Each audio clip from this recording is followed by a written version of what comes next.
There's Zanless derivative from Vegas, the additions of the morphs, and that one of Cove. Chernobog's followers probably going to be using its ability here into Emerald Steel. It's a little too scary to leave up. Yeah, absolutely. I'm really interested to see Ruby Amethyst play into this Emerald Steel list. We didn't get to see much of it in Vegas, so keen to see how it goes, because the Emerald Steel matchup, I feel like it's just traditionally been bad for Ruby Amethyst, but once they added Prince John as well, it can be pretty rough. I want to know if Michael Majors here has added some of the tech cards that we've seen show up in some of the other Ruby Amethyst decks for Emerald Steel in particular.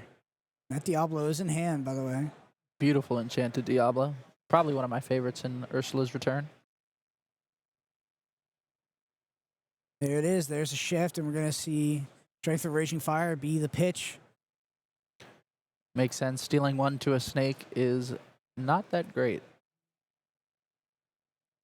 Ooh. Pete. This line's really interesting. You're able to protect yourself from Brawl and any other answers that other decks might have. Yeah, very heads-up play to get around the Brawl, which Michael does have in hand. Yeah. Morph really just one of the most flexible cards, I feel, in the new Emerald Steel deck, able to really pivot into whatever Floodborn you have in hand at the time. Yeah, definitely a card that it was really not around the metagame until after Vegas, I think, due to, the context of this probably due to a lot of the Amber Steel that was running around, maybe made Morph not the best character, but nevertheless, in Vegas, that was a metagame that had a lot of Amber Steel in it, and also this metagame today is also a metagame that has a lot of Amber Steel, so it seems like Morph performs just fine in that kind of metagame. Yeah, it's definitely unfortunate when it's taken out by a Storm Rage on, but for the most part, just getting that extra flexibility, I think is too good not to do. The Hidden Cove comes down, moving both our characters there, helping insulate us from certain removals. And questing for 2, getting up to 3. All right, back over to Michael here. Tough board state to face down. That Cove, so we do see 2. So that means, of course, there was 2 Coves in the list of Michael, which is, it makes sense, but I would say it's atypical. Usually I've only seen the 1 Cove. I think I like it as a 2 of. I almost want to always be seeing it in the matchups where I need it. And unlike Sapphire, it doesn't have a lot of good tools to look at the top number of cards and add a specific one you're looking for. Speaking of spicy cards, looks like we're in. I thought it might be the Lucifer that was going to come down. We're going to sing the Sudden Chill first. I like that. I like that sequencing, by the way, because it's actually relevant. Like, the Lucifer is more contextual and things in the hand, so you reduce the actual decisions or possibilities in the hand of Michael before you play the Lucifer to increase the chances of discarding 2 versus 1. Yeah, if they discard an action off the Sudden Chill, your Lucifer gets so much extra value. Yeah. But it still gets good value by discarding 2 here. Unfortunately, the Rabbit is going to start refilling Michael Majors' hand. That front end of the side was a nice pickup off the top for Michael. Yeah. Ooh, and does find a Madame Medusa off the top. You know, one of the things as a Ruby Amethyst player, especially on the draw, is like you want to get up to that 6 ink. You don't want to get locked out at like 4 or 5 ink and never be able to play your Medusas. Trade with the beat here. Board state seems very manageable and very favorable for Michael Majors here. And we do see our Prince John hit the field. One of the scarier cards of the Emerald Steel list for Ruby Amethyst. One of the big weaknesses I feel in the Emerald Steel matchup here is Emerald Steel is great when it's rolling and snowballing, but as soon as it drops off of that, it's kind of difficult to get that advantage to stick. Whereas Ruby Amethyst has a lot of cards that just replace themselves or draw you into more things with things like Friends. So you're almost fighting a losing battle if you can't get your discard synergies to stick. Yeah, I actually think that Michael is in a fantastic spot here. Ooh, and actually has the Tremaine, so has an answer in the list for this Prince John. You know, Tremaine is a card that sometimes you see it at the 3-1 split, 3 mana Medusa, 1 Tremaine, but we've seen Tremaine make its way out of the list completely due to the context of there being a lot of Ruby Amethyst in the metagame where Lady Tremaine is one of the worst cards because it gets easily 1-for-1 by its opposing Madame Medusa. Very interesting. Playing there the it is. muses. There's the spice, by the way. Michael Majors has come prepared for Emerald Steel. Yeah, playing that Finders Keepers. We're seeing it now, drawing 3 cards. It looks so good when it happens.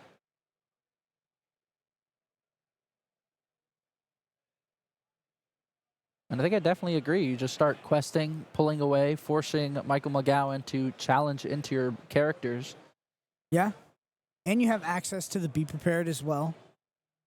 You know, if more word characters end up hitting the field here for Michael or something particularly powerful does, there's another cove. A third hidden cove. Potentially looking to play the hidden cove, move everything. Start giving more strength to these 2 strength emerald characters.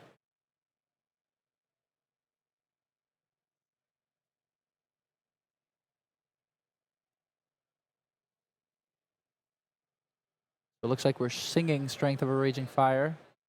Oh, bounces his own Bounces character. the Lucifer, playing out the Lucifer, but Michael has a almost full hand here. Even a discard 2 doesn't feel too bad. Such a cool interaction. You know, when you first see the muses, the use cases you think about are always the opposing characters, but you know, there's these sort of niche scenarios where you're able to bounce your own character like a Lucifer and just get tons of value. Do you think that Michael's going to ditch the Be Prepared here? I don't think so. I think Michael could definitely afford to discard 2 non-action characters. Having that rabbit and all the removal he still retains just means that he's in such a good spot. That Prince John potentially, though, getting Michael back into this game. Question, do you, if you're on Michael's side, do you consider B-prepping this board? Or are you playing something like a Madame Medusa? Next turn you play something like a Lady Tremaine?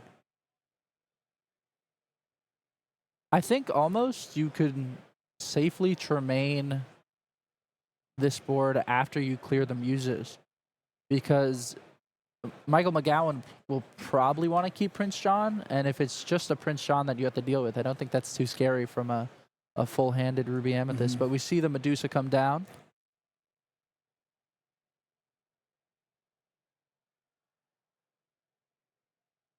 So Tinkerbell, Sudden Chill, let the Storm Range on in hand for Michael. Playing the Tink, clearing that Madame that Madame Mim. A lot of Madams in this deck.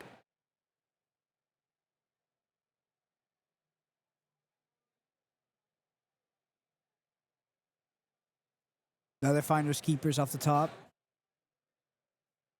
Singing Friends on the other side with Madame Medusa. Just making sure that hand is always full. Never have to feel punished by a Sudden Chill or similar effects. Up to 9 lore here for Michael Majors. Shuffles the B prep to the front. And it's gonna using it now. It's Interesting. gonna B prep this board. It's interesting. I don't think the Prince John is very threatening, but I think it represents one of the only reliable ways that the Emerald Steel player can get back into the game, because anything else can actually just be hit by another Madame Medusa or like Lady Tremaine, especially after you wipe that board if he deploys one single threat, like a Beast Tragic Hero. You know, you have the Tremaine for it, so. Yeah, that's a good point. You're just keeping your opponent off of any possible ways to draw cards, and I think that's just Ruby Amethyst's MO. One card that a lot of Emerald decks struggle to deal with is that Queen's Castle. I wonder if we're going to see that deployed here behind. There it is. Yep. Queen's Castle. Most of your characters have strength 1, 2, and 3. Good luck. Even if they do have enough characters to challenge into the castle, you're totally fine letting them all exert to take out one location. And Michael knows that there's a Lady Tremaine in hand, doesn't exert the Diablo to protect this Beast Tragic Hero. Something that Michael Majors is gonna want to answer, or potentially just completely ignores, deploys on the board, takes the more aggressive line, and just has Michael McGowan here try to answer his aggression. Yeah, I don't think you're too concerned about the Beast Tragic Heroes draws. It's one extra card here, but you're well ahead with the Queen's Castle. Still prioritizing card draw here. Ooh, 2-cost Kuzco. It's a card I haven't seen in a while. Yeah, quite good in the mirror. It's definitely more of a tech card. nowadays. Used to be an absolute staple, but made its way out of the list for a while. Looks like it's made its way back in. Makes me wonder if there's any Merlin Crabs in this list for Michael Majors. Double draw for Michael McGowan. Starting with Hypnotize. These discard cards just don't feel as impactful when your opponent has a full hand. Yeah, I was going to say the same thing. But at least with Hypnotize, you'll also get to draw a card. We pick up a beautiful double sing Ursula.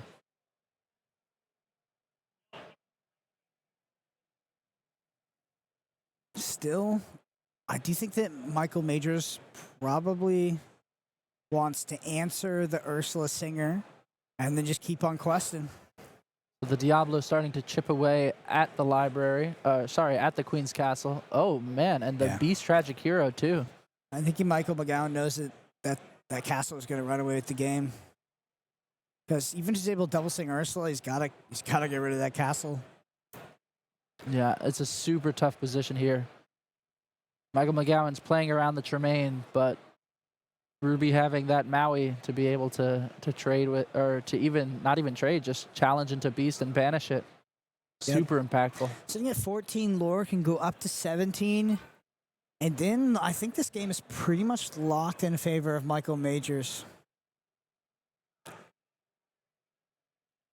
I think I tend to agree here. Yep, starting to see saw a couple of the tech cards that have made its way into the Ruby Amethyst list specifically for Emerald Steel coming to play this match.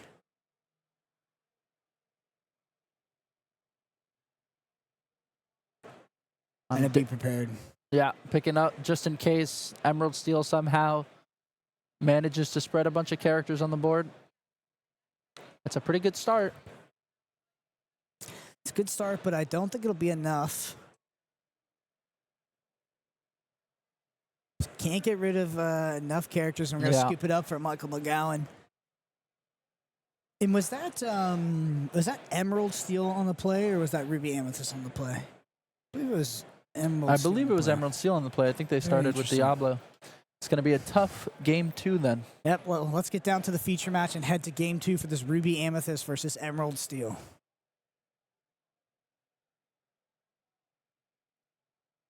All right, players are sculpting their hands. I think I see 2 Tremaine in hand, both on very interesting lists. It's cool to see how these lists adapt, not only from set to set, but just metagame to metagame as these, things shift. Players switch onto new decks, new cards become good again, old cards become bad. Yeah, the combination of new tech cards and then the reintroduction of old staples, I think, is honestly what makes deck building in this game so exciting.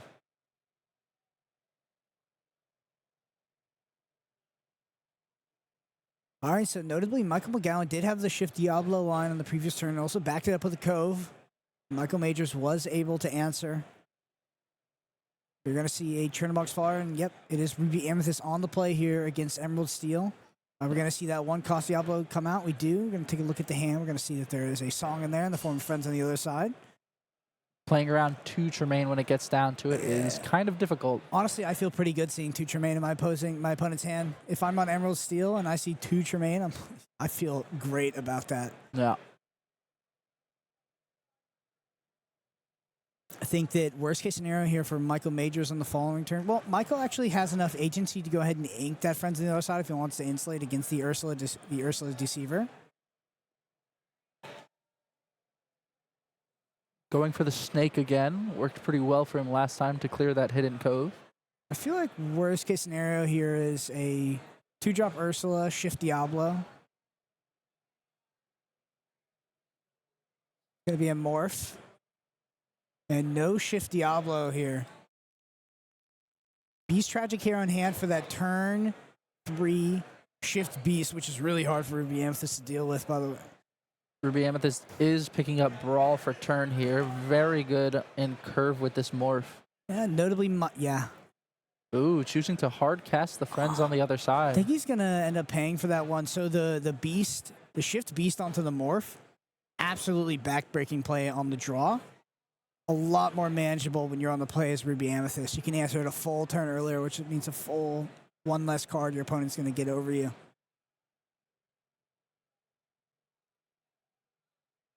Okay, so we're going to see that shift beast here, turn 3 onto the morph. I think so. And there it is. Yep. Interested to see what our turn 4 for Michael Majors is going to look like.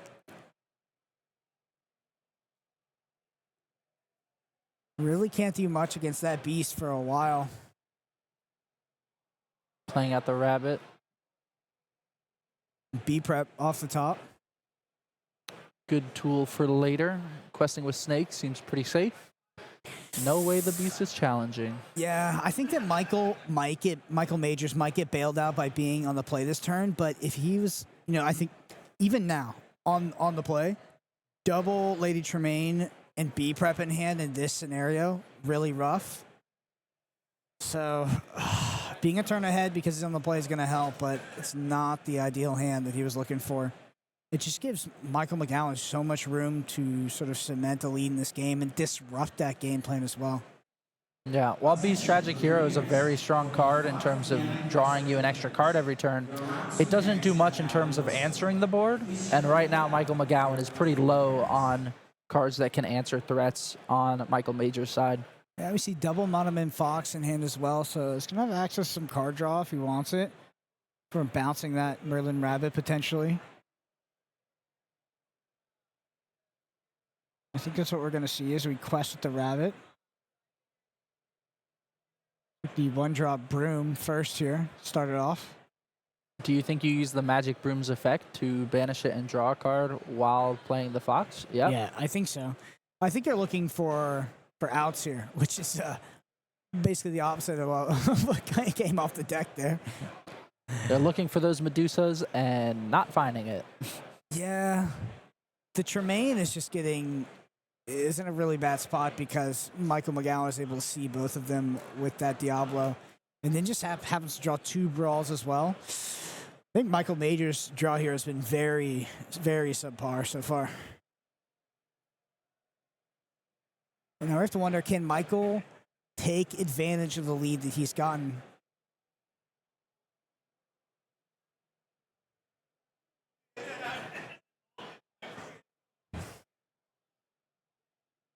So it looks like we're going to potentially ink the Muses here. Up to 5 ink for Michael McGowan. Not many characters hitting the board at this point, even though we're a good number of turns in. We see Lucifer come down. I think you discard a Be Prepared here, right? For sure. You got redundant Be Prepareds. You are on ink 5, so, if an Ursula Deceiver comes down on turn, after this turn, when you're on ink 6, maybe that's a little bit of bad beats because potentially Be Prepared is what's bailing you out of this Beast Tragic Hero, assuming you don't find a Madame Medusa.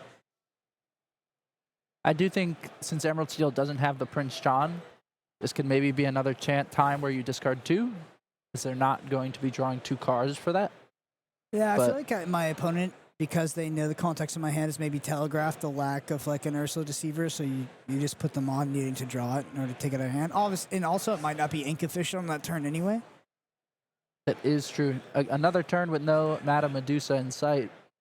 That beast is just gaining its advantage as we go. Yeah, it is gaining advantage, but it's manageable in the sense that Michael McGowan hasn't deployed anything very threatening behind it, So Ruby Amethyst can kind of keep up with the card draw, surprisingly, by just playing the bounce package with the Merlin Rabbit. And there we see the library, a location that, was popularized in this deck, but I think has been kind of making its way out. Yeah, a lot of lists I've seen have been bumping up the number of Queen's Castles and knocking down library to a 1 or 2 of. Ursula off the top, by the way. Ursula off the top. And Prince John. And there goes the What Be a strong Prepared. combo. Wow. And those are the 2 top decks, eh? I think that was both those cards came off the top, right? I think so. Yeah, we didn't see it last turn. Oh, that's Sometimes Beast just does his job. that's pretty good. That's pretty good. Honestly, now that this Prince John has entered play, I think the game has shifted almost entirely. Yeah, I agree. And as we see the second Be Prepared leave, like how many Be Prepared do we think Michael's even running as well? 3? 4 just seems uncommon nowadays. Yeah, if you asked me a couple months ago, I would have said 4 in a heartbeat, but we're not sure now.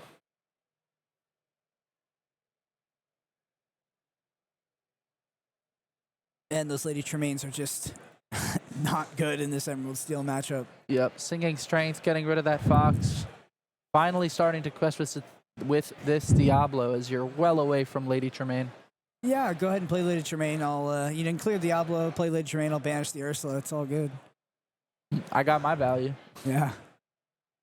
And now we're looking at a Ruby Amethyst player with 2 Monomim Snakes on the board. And a serious engine developed here for Michael McGowan in the form of the Prince John and the Beast Tragic Hero.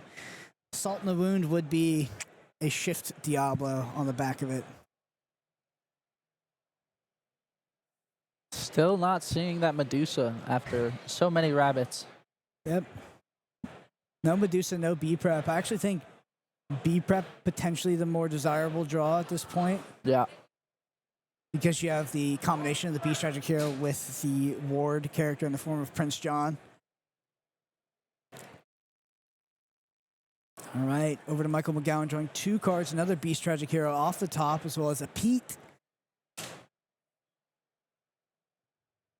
Yeah, being able to keep the hand locked down, away from Be Prepared, and then playing a Pete on top of it to prevent any top deck Be Prepareds is just a super strong combination that Emerald Steel has available.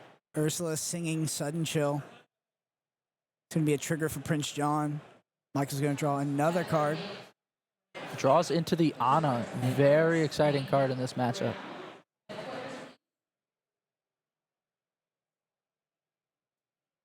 And Hypnotize as well. Hypnotize is a much more powerful card when there's a Prince John on the field.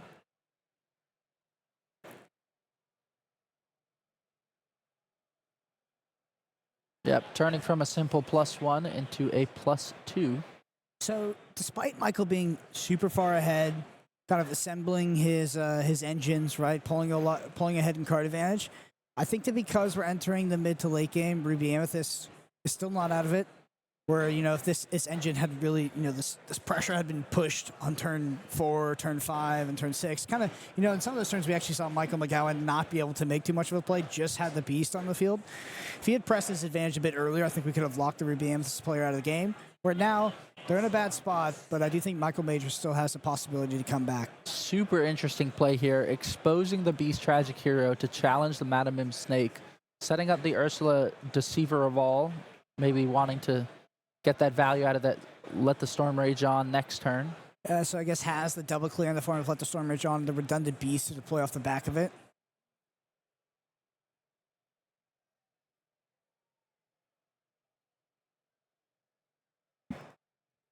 All right, we're going to see a library.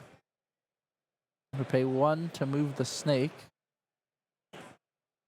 And then Snake will trade with Beast, drawing Michael Majors an extra card.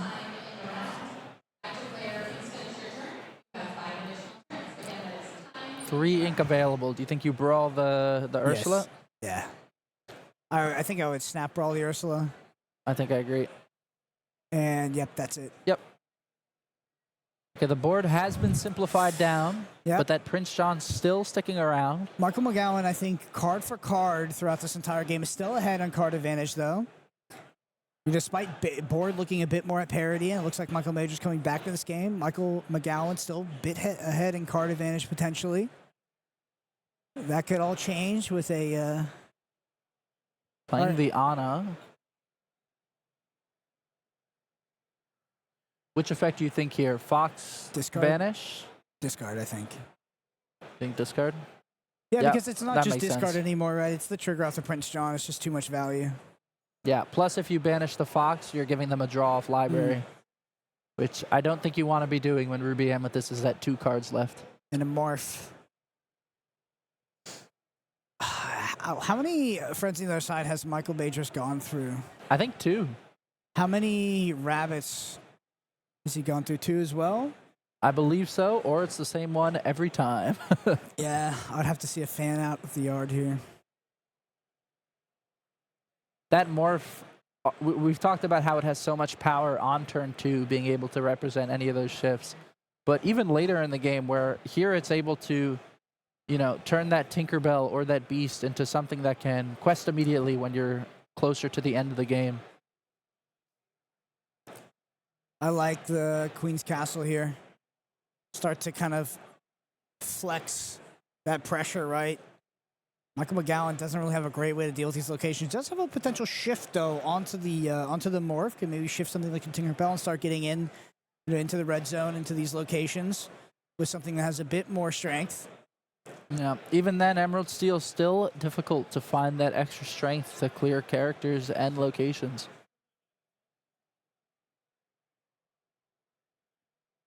Yep, shifting the Tinkerbell here on the morph. Yep. Banishing the fox. It's actually kind of bad that you banished the fox here because... I know, you could have traded. Yeah, you could have cleared that rabbit as well. Yep. I was thinking about that on the previous turn cycle. Michael Majors drawing Finders Keepers here. Is it going to do its job of getting him back into this game? Ooh, sudden chill. John drawing. Do we see another discard? I do think that Finders Keepers, it's actually looking really nice right now. It's really exciting to see these cards that people originally, didn't think too highly of find their way into these metagames where they're able to really come into their own. The Pete here insulating against the Be Prepared while the two locations are out. Definitely like that play. Yeah, also stops that Finders Keepers. And the brawl. And that brawl. Oh my goodness. Yeah, it was almost completely stopped Michael from playing anything this turn. It's just going to be a turn box follower and move. Wow. Pete representing a massive ink advantage here. Moving it to the library. Actually kind of ridiculous how much value Pete just got there. Yeah, shutting off a draw ink. 3. Yeah. Basically like minus 8 ink here.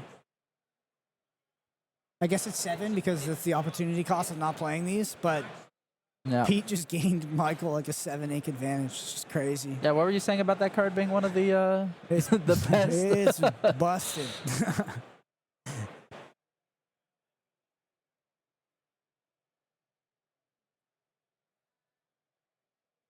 Nevertheless, I think that if Michael McGowan does not find another discard spell, something like that off the back of this, there's a way to come back to this game with Finders Keepers and kind of drawing back in. But he's going to be able to clear the library. So Queen's Castle will stay up. Does he have another Pete by chance? He does not, but he does have Let the Storm Rage on, which could find him another one. I mean, if you're Michael Majors here, what do you think is the best draw in your deck right now? That's definitely tough. Probably Be Prepared, yeah. Be Prep. Yeah, you just want to clear that board, leave that Queen's Castle, and keep ticking up. Have Finders Keepers for the next turn? Yeah, for sure. It's going to do the old, it's a turn box followers. That's not what the doctor ordered, but Finders Keeper's going to look even deeper. Not going to have enough resources. Give me the Friends on the other side, Madame Medusa. So relevant cards in and of themselves. But nothing that really solves this scenario. You think you Friends here try and really dig for that Be Prepared? Yes. Yeah. Yes. Definitely agree. And not seeing it. That's super rough. Because now your Queen's Castle is gonna be removed. You just, I think you really don't want to see like some discard here out of Michael. Oof. Second Prince John, but no discard, so I think that's relatively okay. Does have Shift Diablo though. With no actions. I think that last card is a Hidden Cove. I guess you just run out. You run out to Diablo here. I think almost what you could do is Shift Beast as well on top of Morph. For sure. How much that probably plays into Be Prepared too hard, actually. Well, I mean, how many Be Prepared does he have left, right? We've seen 2. He's digging. It's like, does he even have the third? It's like, maybe not.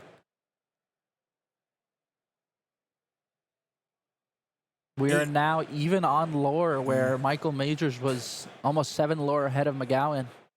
Oh, I think we're going to start off with the Friends on the other side here. You're just praying. I think that's the answer. Oh, we're going to look through the discard, see 2 Be Prepared. He knows that there's at least 1 more in there, I think. That's our line.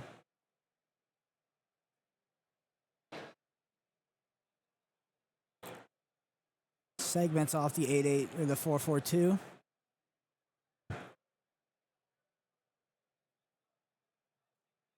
Deep thoughts here. I think he knows, like, if I don't find it, it's just over. But Counting the lore. if we play Brawl plus, like, Madame Medusa, which is 10, so we have 10. So we can play Brawl Madame Medusa. It's just not great. Oh, I think that's what we're going for. okay.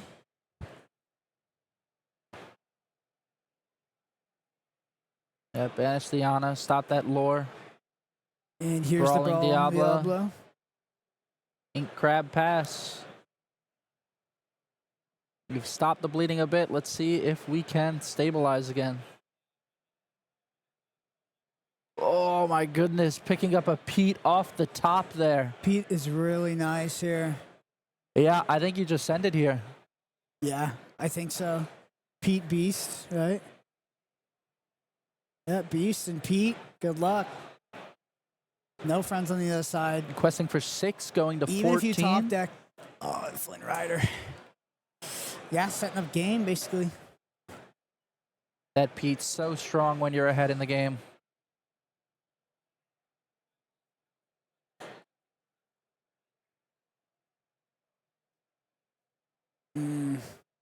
I think it's pretty much over here. Medusa can clear the Prince John. And you have Goat and Flynn Rider, and that's about it. Yeah, you have to clear the Prince John, so it's going to be 2, 3, 4, 5, 6, 7. It's going to be enough here for Michael McGowan. No other way to interact outside of that, I don't believe. There's not another Tremaine or Medusa in hand. What a crazy turnaround. So Michael Majors, I think, knows. He's just wondering, why is Pete inkable? You know, if you asked me at the start of this game who would have won, I think I would have picked wrong. That morph into Beast, so much advantage. Yeah, it was really critical when we saw the turn 3 friends on the other side instead of brawling that morph. I think brawling that morph was not great for tempo and is a very heads-up play because you really are trying to stop just that play, just Beast shifting onto morph, but was punished due to playing friends on the other side on turn 3 and just prioritizing that card advantage. Yeah, that not seeing the Medusa and digging for it all those turns. Oh, yeah. It was unfortunate. Not to mention, I think I mentioned it in the game, but Michael Major's draw was very suboptimal as we had the 2 Lady Tremaines. I mean, that's just not really a card you're loving to see in that matchup. And then had the double Be Prepared and ended up losing both of them. So it was interesting we saw both players win on the draw, I think, that matchup, which kind of speaks to a little bit of the dynamic of Ruby Amethyst and Emerald Steel. But this is like a classic old school Lorcana matchup. Like, there's been decks that have kind of shifted in power level and have come into the metagame and left the metagame. Ruby Amethyst and Emerald Steel, they've been here for what feels like forever. Yeah, the day ones almost. Yeah. Cannot go wrong with them. Awesome. Well, that concludes round 6 here at Seattle. Don't go anywhere, and we'll be back after a short break for round 7.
Chris, one of our competitors here this weekend. How are you doing, Chris? How's your day so far? Lots of splits, but I'm having fun. Playing Disney cards is not the worst. So the worst thing that happens is some splits. In a day like this, playing cards is great. I love the Disney Lorcana challenges. The judges are amazing.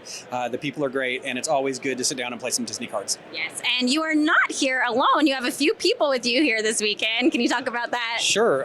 My daughter, who's 10, plays. Our youngest daughter, who's 7, got to come out because we're local, and she created her own deck with her own hand-drawn cards, and they're spelled like a 7-year-old would spell phonetically. So like Ursula is RSLA, and the characters have slightly different abilities. So like Ariel whips her hair. There's ink destruction. She's brutal. Oh, man. She's not lost with that deck yet, and she just demolished Ryan earlier today. Excellent. I got a chance to look at some of the cards, and they are super fun. And I just love that you play together as a family. Like, what is it about Disney Lorcana that you think makes it so accessible to people of all ages? I think it's really easy to learn, but very difficult to master. So there's the levels to continue going on and continue learning. There's a variety of different deck types. My eldest daughter plays a hyper aggro deck. She's done well in set championships. She's made a top 8. She's just missed a top 8. She's doing all right today, but she ran into a lot of Steel Song, which is not her friend. Yeah, well, I'm so glad that you and your family are having a great time here. Is there anything else besides the events themselves that you have been enjoying together as a family? Sure, we love the Disney parks, of course. Yeah. Disneyland's our home park. We always love going there when we get a chance. We've got our first trip to Disney World coming up, and we're looking forward to that. And it's just a really nice chance to be able to spend time together as a family. I love the chance that I get to spend time with the kids in this focused way, and it leads to talk about a lot of other stuff too. So I'm really grateful for the gift that is Disney Lorcana. I love it. Well, thanks so much for chatting with me, Chris, and we're going to go back to you. 5 initial turns. 8 players.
I am here with David, who is here as a competitor this weekend, and you were just telling me that you have been to every single Disney Lorcana challenge. 6 for 6. I love it. What keeps you coming back for each of these events? The community. I love the community. The best one I've ever been in. I have players that I go with every time, and they help me fund and travel. So it's been a blessing to be able to go to every single DLC, compete, and try to do my best. Excellent. How's today going for you so far? Pretty bad, I'll be honest. But you're having fun. I'm having fun. We're at 3 points right now, but we'll bring it back. We're still in it. Still in it. All right. Now, I noticed your collection of pins that you have. Not only do you have some Disney Lorcana pins, which I love, but you also have a collection of other Disney pins. Are you a Disney fan? Yes, ma'am. Big Disney fan, grew up on it. I love all my pins. I do pin trading on the side, so it's been a big thing. Really easy for me to get into Disney Lorcana. So how did you get into Disney Lorcana? You're telling me a little bit, but how did you get into this game? Yeah, so I wanted to do something. Me and my wife, we wanted to get into a hobby. I played other TCGs in the past, and she wasn't interested. She was interested in Disney stuff, so I decided to try it out, and we loved it instantly. We've been to every major event, and I've loved it ever since. It's been a blast. I love it. Well, I'm so glad that you found a place in Disney Lorcana. It is, I agree, a wonderful community. And good luck to you the rest of this weekend. Thank you, and have a good day. Thanks for taking it back to the booth. Welcome back, Illumineers, to the Disney Lorcana Challenge here in Seattle, Washington. We're making our way through the day, moving on to round 7. As Tiana might say, we're almost there. We're getting there to, we're getting close to round 9. And I hear this this opinion about the Disney Lorcana community being so special at every single one of these Disney Lorcana events. I've been to all of them except for one, and it's just something that I hear over and over again. I might be a little biased here, but I do think we have something special. It warms my heart just listening to the father talk about his kids playing Disney Lorcana. It's simply amazing, and I love hearing that Ryan got destroyed by ink destruction. I'll never forget learning when Steve went to overseas. I think it was in France, and was playing somebody and revealed the legendary beast from set 2. That's right. Just sort of out of nowhere. And ever since then, I've been a little bit scared to play anybody from the dev team. You know, you never know what they're going to pull out on you. What are we going to pull out of our pocket? I mean, you mentioned earlier there's some people that are playing cards from set 6 that are already revealed. You know, I think it's That's super right. fun, and I think that child's going to be a pretty good TCG player later. You know, ink destruction already, just like wrecking people. That was entertaining to hear about. But with that being said, we do have round 7 to move on to. We have a couple interesting matches coming up. So, Sam, if you're ready, I think we should get going. Let's see what they got. All right, and we are here in round 7 with Nicholas Gaia versus Raymond Long. And let's see what our Illumineers have for us today. It looks like Raymond on the right here is playing Ruby Sapphire. And it looks like Nicholas on the left is playing Amethyst Steel. Amethyst Steel, we've seen a lot of today. We have seen a lot of it today. And I think earlier in the stream, Brendan and Etienne both went over the meta share for day 1. And I noticed that Amethyst Steel, I don't even think was that well represented. Like, I don't think it is a large portion of the pool today. So interesting to see as much of it as we have, and so far it's been pretty successful. You know, as a deck, we've seen it do pretty well on stream. We know that it's a deck that can play pretty aggressively. I noticed that the new Mickey Mouse card in Nicholas's hand that has resist +2, you know, that can be a pretty powerful turn 1 going into it. There's not a lot of stuff that can banish it.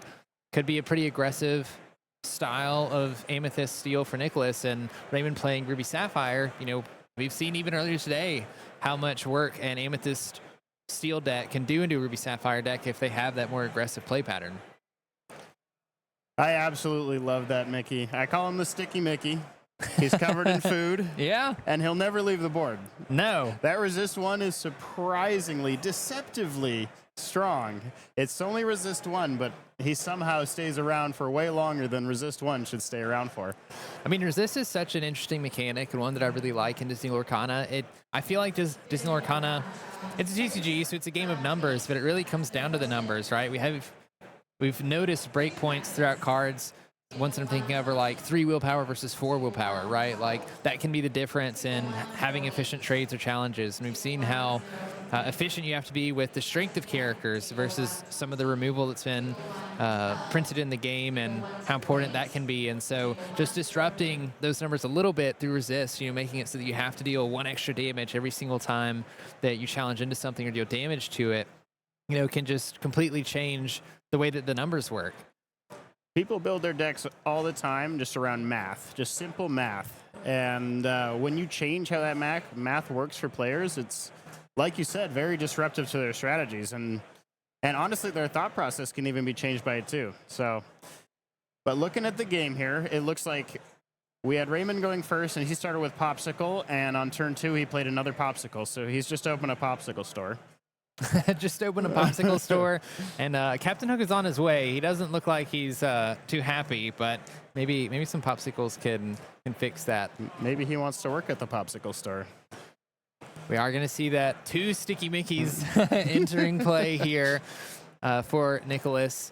We're going to go ahead and quest with the Captain Hook, as there's no characters on Raymond's side of the board to challenge it. Captain Hook typically played as a more defensive card with that Challenger +2, making Captain Hook being able to challenge for 3 strength total can make for some pretty good trades into cards that are a little bit more expensive, which is something you're always happy to do in card games in general. You know, if you can spend less ink to remove a card that costs more ink to play.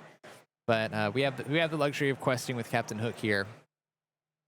So we've seen a lot of Amethyst Steel players start this weekend on their turn 1 with the Maleficent biding her time, which is a 1-cost character with 2 lore and 1/1 for stats. It's interesting not to see it here. I mean, maybe we just didn't draw it, and that's perfectly reasonable. But I wonder if Nicholas is leaning more towards a mid-rangey style of Amethyst Steel that doesn't rely on the early two questers, but more wants to capitalize on playing against other aggressive decks. Yeah, I mean, definitely could. We know that steel can be a great color for playing against more aggressive decks with the songs available to it, especially if you can get characters out to sing them. Typically characters that cost 3 or so, and we see a 3-cost character, Benja, being played here to banish one of Raymond's popsicles. Benja banishes a item when it enters play. So we could Nicholas could absolutely be playing a deck more geared towards that. The Madame Mim and Merlin package really lends itself towards a mid-range style anyway. You know, a lot of those characters are 2, 3, 4-cost cards anyway. So we will see as the game progresses. We do see Raymond playing a Grammatala, which means he can look at the top 2 cards of his deck and then pick one and put it into his hand before he passes it on over to Nicholas. Nicholas will draw for turn here. We're looking to go to 4 ink, and I'm sure everyone knows by this point, we've all seen it, that the 4 ink card we're looking for is that Merlin Rabbit. That would be a great play here from Nicholas. Yeah, Merlin Rabbit being able to draw a card when it enters and leaves play, just replacing itself, and sometimes even more than that. Instead, we are going to see another Benja banishing another Popsicle, ensuring that if Raymond does find a Hiram Flaversham, he now doesn't have anything that he can banish and draw extra cards off of. I'm sure Raymond would have loved to play that Hiram last turn if he had it. But Nicholas is playing around that. We're going to go ahead and quest with everything that we can this turn, gaining 4 lore. Now, if you're Nicholas, you're probably assuming that there's going to be a Maui in your future. However, from what we can see of Raymond's hand, we do not see a Maui coming down. So I think Nicholas is going to be even more happy to see the outcome of this turn. Yeah, we've got some pretty decent cards in Raymond's hand. He just drew Be Prepared for Turn. We have a Madame Medusa as well, but we're not at the ink just yet to start playing those cards. Only at 4, we can ink up to 5. There's a Fishbone Quill in hand that we could use if we wanted to start accelerating our ink. Of course, we don't want to get our hand too low because right now we're sort of lacking a draw engine. I think there's another Grammatala in hand towards the back that we could use to filter for some cards. There's a Vision of the Future as well that we could use to dig. We're going to see that Grammatala being played, looking at the top 2, choosing to take a Grammatala and sending an Ice Block to the bottom. The continuous cycle of Grammatalas. Yeah, I mean, this is something that Sapphire is really good at doing, which is just cycling through its deck. Between the Grammatalas, the Vision of the Future, some people have been playing Develop Your Brain, which is basically the effect that Grammatala has, just on an action card. Looks like we're going to go ahead and challenge the Benja with Grammatala. An efficient trade for Raymond as he gets to banish the Benja, but Grammatala sticks around for a turn, taking 2 damage.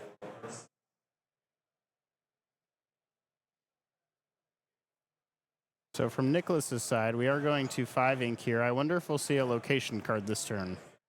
Maybe a library and then a challenge from the Captain Hook. Now, library would be really good here. Getting to draw a card when a character is banished while it's there. Having a difficult time seeing Nicholas' hand. I think I saw Friends on the other side in there somewhere. Could use Benja to sing that. Just look for some more cards before we decide to do anything. But we've talked previously how important it can be for these Amethyst Steel players as the aggressor in this matchup to sort of close the game out before your Ruby Sapphire player is able to ramp too much and sort of get to the late game. We see Nicholas doing that now, questing aggressively, gaining another 4 lore before we've even played a card for the turn. All right, so we are exerting 4. We're going to play the Goat, which is going to take us to 12. Yeah, we love Merlin Goat. He gains a lore when he enters and leaves play, so very synergistic with the Merlin Mim package. You can play Madame Mims to pick your Merlin Goat back up, gaining lore and then play him again to gain even more.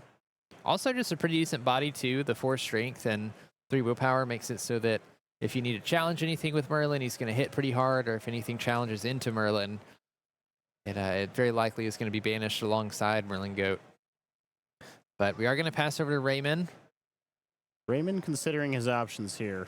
I see in his hand we can go to 6 ink here if we ink one of our inkable cards and then play this Medusa. That is an option, and it looks like that's what we're going for. Okay, the Medusa's coming down. Yep, banishing the Benja. And this lines up Raymond pretty well to challenge twice with his grandmas. And the Mickey will finally be defeated. Yeah, I really like the Meta Medusa card. It makes for very efficient trades and dealing with your opponent's board. It can very frequently 2-for-1. What I mean by that is it can banish a card on play, and then the stats on Meta Medusa being a 4/4 means that it can likely banish another card through a challenge if it needs to. So you're basically getting rid of 2 of your opponent's cards just for 1 of your cards. Choosing to banish the Benja there makes most sense. It's the character that had the highest strength on the opponent's side of the board and the most lore. That way that we could make some more efficient trades with Grammatala. And the other one was banished, unfortunately, because it only had 1 willpower left, but the other one is going to stay at a relatively healthy willpower with 2. And then deciding to sing 1 jump ahead with the human Sisu, evasive Sisu, to accelerate our ink even more. And it looks like we are just going to play a goat.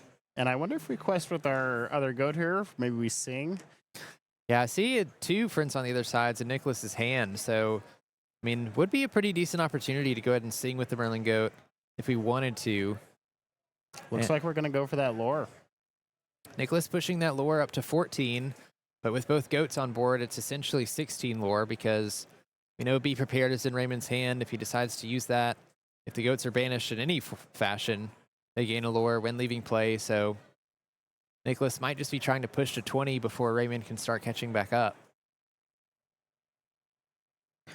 Raymond counting his ink, seeing what his options are, or what he can play this turn and get away with. We do see visions in his hand, so that can find us some options here. It looks like that's how we're going to start off.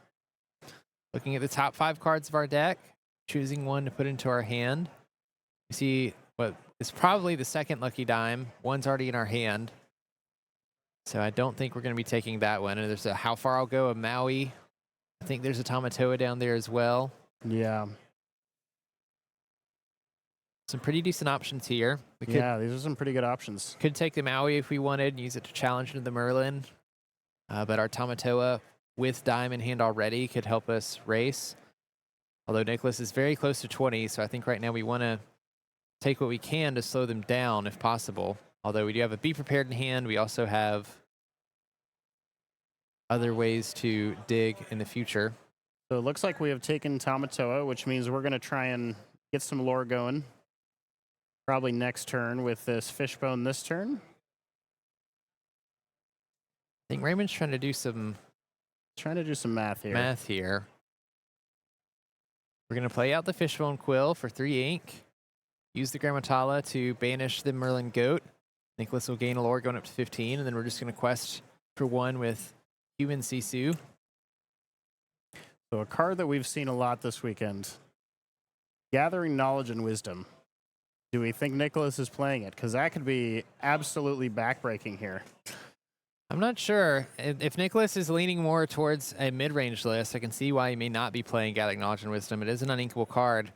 But Nicholas did draw his 3rd Friends on the other side for turn. Those are the only 3 cards in hand. Looks like we're going to pay for this with 3 ink, drawing 2 cards. We have a Library in hand. And a Rabbit, Merlin Rabbit. So don't have anything that we can play even after inking this turn. I wonder if we sing. I'm wondering too, we can sing, get some cards in hand, knowing that the Merlin is going to be banished next turn more than likely. We're giving up on a lore, but it does give us options to sort of come back on the next turn. So it looks like we're going to ink the library. And this might be, a quest, and then we're just going to throw it back on over. So right now, Nicholas has 2 friends on the other side in his hand, looking to add 5 more cards to his hand next turn with this draw for turn. So Raymond doesn't know yet, but this could get scary pretty soon. Yeah, we pass back to Raymond, drew a Maleficent Dragon for turn. We know we have 7 for the Be Prepared.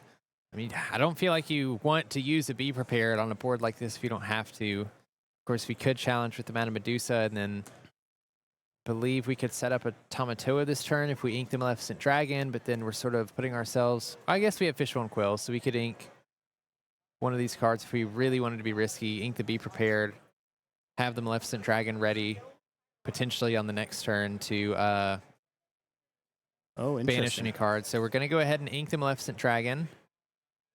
And it looks like we're going to play this Tamatoa, bringing back a Popsicle from the discard.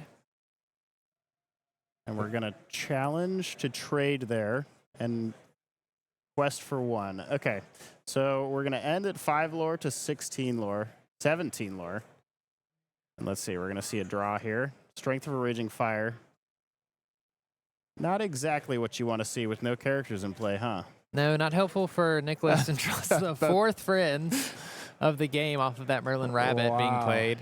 Just not finding any cards that have lore on them. I feel like that's just kind of what you want to find here, or a Gathering Knowledge and Wisdom, as you mentioned. Nicholas must be thinking to himself, how is this happening? So many friends and just need a little bit of lore. Yeah. It's pushing back to Raymond here. Looks like we drew another Be Prepared off of the top, so we have 2 in hand.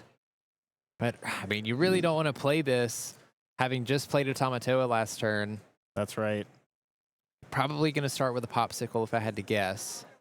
Popsicle, see a new card, see a new option for this turn. If anything, you can go for a dime.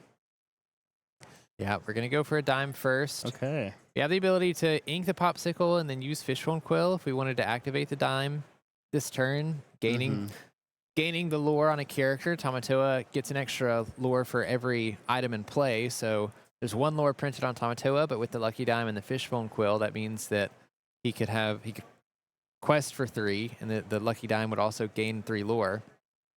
We add the Popsicle to that, of course, that'll go up by 1. I think we see his line here. He's going to play his Popsicle, quest, add back the Popsicle, ink the Popsicle, and then dime. Threatening a lot of lore here as Raymond. Yeah, this is what Ruby Sapphire is great at doing. You know, these games can look like they're almost over when you have Nicholas up at 17 lore and you have Raymond only around 4 lore, but all they need are 1 or 2 turns with a Tamatoa and a dime to, gain 10, sometimes 15 lore in a turn to close that gap. And that's what we see Raymond doing here, questing for 4, using the dime to gain another 4, gaining 8, questing with the Sisu, so 9 total lore for that turn. And now he's suddenly threatening game. Threatening game this turn. Nicholas would need to quest with Merlin and find some sort of way to gain an extra 2 lore. Now we do see that Nicholas drew a Along Came Zeus. So he could ink one of the friends. He could play both Along Came Zeus and Strength and challenge with Merlin to take out this Tamatoa. Just take out the Tamatoa, yeah. That might be what he has to do here. It's a lot of resources just to delay the game, especially when Ruby Sapphire has plenty of characters that quest for a lot of lore. You never know if they're playing Bell Strange but Special. We could find another Tamatoa. Even a Sisu Empowered Sibling has 3 lore on it right now. That's all that Raymond needs, not even including the Sisu that's on board currently. So basically, if Raymond just top decks a character with 2 lore, even if the Tamatoa is banished, we can use the Lucky Dime to gain the lore off of it and win next turn. But it does look like Nicholas is going to play the Along Came Zeus. Looks like that's the line we're going for. We're going to shrink it and then banish it with Merlin Rabbit, drawing into a Queen's Castle.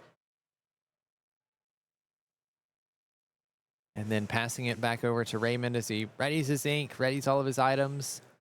Going to immediately play a Popsicle, draw a card. He finds a Hiram. Wow. Going to play that Hiram, banish a Popsicle, draw 2 cards, find 2 Maleficent Monstrous Dragons. Can't play those this turn, but we can play another Ice Block. We're going to quest for 1 with Sisu, pushing Raymond up to 18. Use the Lucky Dime, put him to 19. God, Nicholas. I think Nicholas needs a miracle here if he wants to take the game. We draw another location. Okay, so this is going to be tough. I don't think... Oh, I'm sorry. I was reading off of Nicholas's lore. Raymond's a little bit further away. We are with the Monstrous Dragon in hand. It does still equal enough, I'm pretty sure. And it looks like Nicholas is basically going to say, you have it or you don't. And unfortunately for him, Raymond does have it. Raymond does have it with the Maleficent Dragon. We can quest for 2 with Hiram and Sisu, play the Monstrous Dragon, and then use Lucky Dime to gain the 2 lore off of Monstrous Dragon, which is exactly enough to get to 20. Yep. Raymond There you taking go. game 1. Fantastic game 1. Yeah, I mean, for most of that game, Nicholas was looking ahead. He was putting on the pressure early. A lot of characters on board, banishing those popsicles, questing for 2 with the Benjas, getting a couple goats out there, gaining lore when they enter and leave play, and then just unfortunately, Ruby Sapphire does what Ruby Sapphire does and finds a way to ramp to a lot of ink, completely shut you down, and then come back in 1 or 2 turns. And it was so unfortunate that the friends on the other side just kept on coming. Yeah, 4 friends on the other side. When Normally, you don't mind seeing your friends, but man. yeah, when they all show up at once, Yeah. it can be a little bit overwhelming. But with that said, we do have another match to play. Both players have an ability to win this next one, so we're going to move on into game 2 of this match. We'll see you there. Now, Raymond did go first on the last game, so I expect Nicholas to be going first in this one.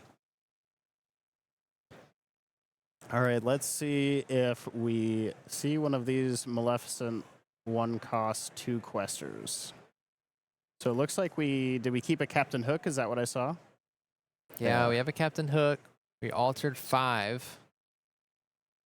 It looks like we are playing a little bit more of a mid-range version of Amethyst Steel here. We don't see as many of the crazy aggressive 1-drop cards. When we consider something like Mickey Mouse with the resist +1, it can be aggressive in that you can gain 1 lore for a couple turns because it might be difficult for the opponent to banish through 1 challenge. But it can also make for a great defensive card having that resist. If you can play something like a Merlin Crab, you can give it extra. You can give it Challenger +3 and have it challenge into something that it could survive because of that resist +1. And a Captain Hook with that,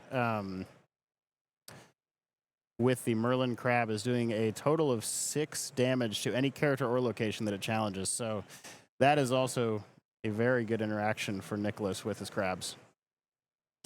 Yeah, it makes the matchup slightly better for Raymond here, knowing that, Raymond may not know this, but just if Nicholas's deck is a little bit more geared towards a mid-range build, ones that aren't coming out too aggressively, then that means Raymond has a little bit of extra time to sort of catch back up, establish the Tamatoas and Lucky Dimes, things that he need. I do see a Queen of Hearts is sitting in his hand at 2-cost Queen of Hearts with Rush, so if Nicholas gets a little greedy here and decides to quest with the Captain Hook, since there's not anything on Raymond's side of the board, we could potentially punish that by playing the Queen of Hearts with Rush, banishing the Captain Hook, and still surviving. So we do see Mr. Smee being played by Nicholas on turn 2. Good combo there with Captain Hook and Mr. Smee. Captain Hook being a captain, so if Mr. Smee quests, won't take a damage. But we do see that Queen of Hearts being played, challenging the Captain Hook and banishing it. Now, it's perfectly reasonable for Nicholas not to play around this Queen of Hearts. Not many people play this card, which makes it all the more better. A card that you're not expecting is definitely one that's going to catch you by surprise, and you definitely want rush characters to catch your opponent by surprise. Yeah, I think Raymond's definitely in the minority of Ruby Sapphire players that are playing Queen of Hearts, but it's a card that saw a lot of play a couple sets ago just because you needed an ability to slow down more aggressive style decks early, and when you don't play any 1-drop characters, you have to have a way to respond to their 1-drop characters when they quest. Queen of Hearts is a great answer for that. One thing that it does do is it stops Raymond from playing something like a Tipo, which we know is in hand, letting him ramp for the turn. But if he finds a 1-jump ahead, one of the nice things about Queen of Hearts is if it does survive the challenge, you can sing 1 jump ahead with it, sort of make up that turn that you weren't ramping. But Nicholas is going to play a library on turn 3 here. It doesn't often come up the turn it's played, but Mr. Smee's ability here is definitely a little bit of a hindrance to taking out this Queen of Hearts right now, because he is going to take that 1 damage at the end of the turn. As we see, Nicholas is lacking a captain currently. Yeah, and so if it challenges Queen of Hearts, Mr. Smee will take 2 damage, and he will be forced to take a damage at the end of the turn when exerted because of that lack of captain. Nicholas decides not to challenge the Queen of Hearts with Smee, just leaves Smee readied. Looks like he wants to line up a play with the library next turn, perhaps. Maybe he expects a one jump ahead to be sung and wants to challenge in with his Mr. Smee. As Brandon just said, it would take the 2 damage, 1 damage from its ability, and since it's now at the library, he would get to draw a card. So We see Raymond playing a Tipo on this turn after inking a Brawl. Raymond's still deciding what card he wants to put into his Inkwell, and we see a CCU-empowered sibling going into the Inkwell, helping Raymond catch up on ink a little bit, making it so that he could have 5 ink on the next turn. Could spell a Maui for Nicholas. We don't see a Maui in Raymond's hand, but one would be nice for this library location to deal some damage to it. Right now, we've only got 3 damage on board with the Queen of Hearts and Tipo. And Nicholas's deck, it makes a lot of sense to see library in here. We see a 2-cost Cusco in there.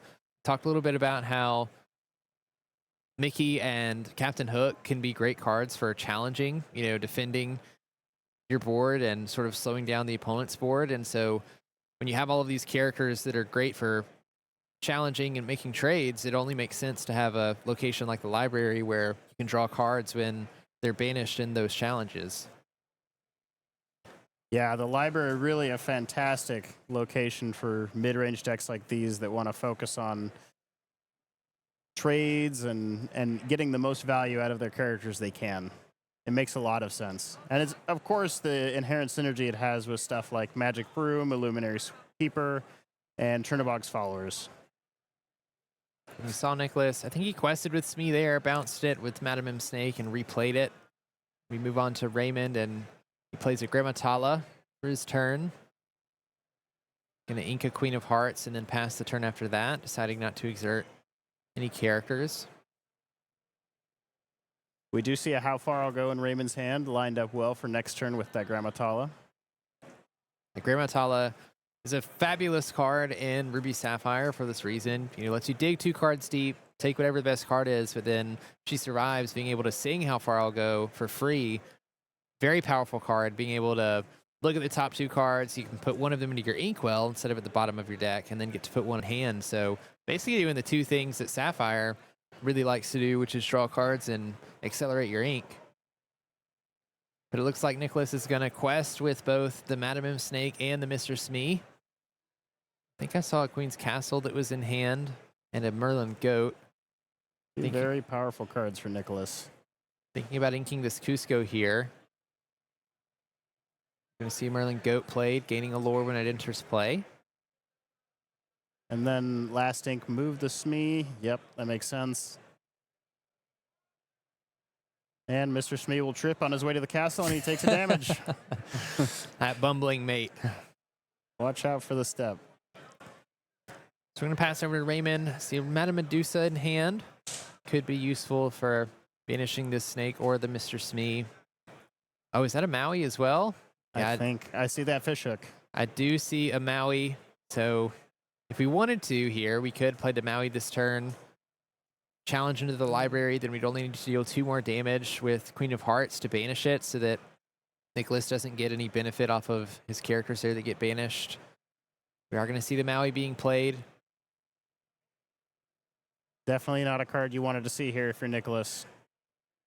But now it looks like Maui and Queen of Hearts, like you said, are going to probably be the ones challenging that library. Oh, we're going to take Grammatala. Okay. Okay, we're going to opt for the Grammatala to trade into it. That makes sense. That makes sense. Okay, and then we're going to use the Queen of Hearts to banish the Mr. Smee. That makes sense. Making sure that our Grammatala stays healthy and we're able to still banish the Smee.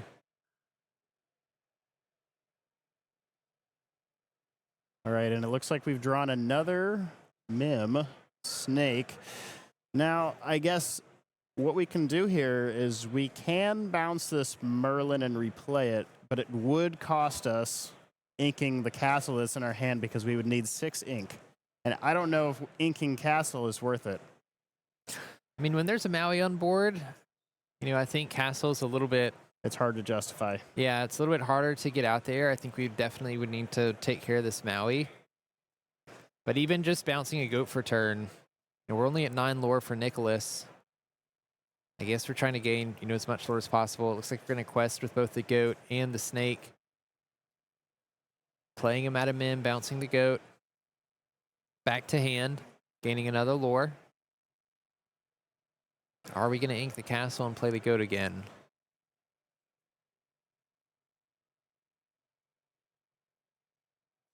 Nicholas thinking hard about this one. If Nicholas does ink this castle and play the goat, he does have no cards currently to work with for next turn, besides the top card of his deck. And we see him doing that. He does go to 13 lore, though, so he is threatening quite a lot. Yeah, I have to imagine this Madam Mim snake, well, it has to be challenged by Maui this turn because Maui has Reckless, unless Maui gets to seeing how far I'll go, which may be what Raymond is leaning to do. But we might be banishing the snake this turn. So Grammatala is going to see how far I'll go. Look at the top two. Put one in hand and one into our Inkwell, face down and Exerted. So I think we put an Ice Block into our Inkwell. Or no, I'm sorry. I think did we take the Ice Block? Yeah, we took it. Now we're playing it.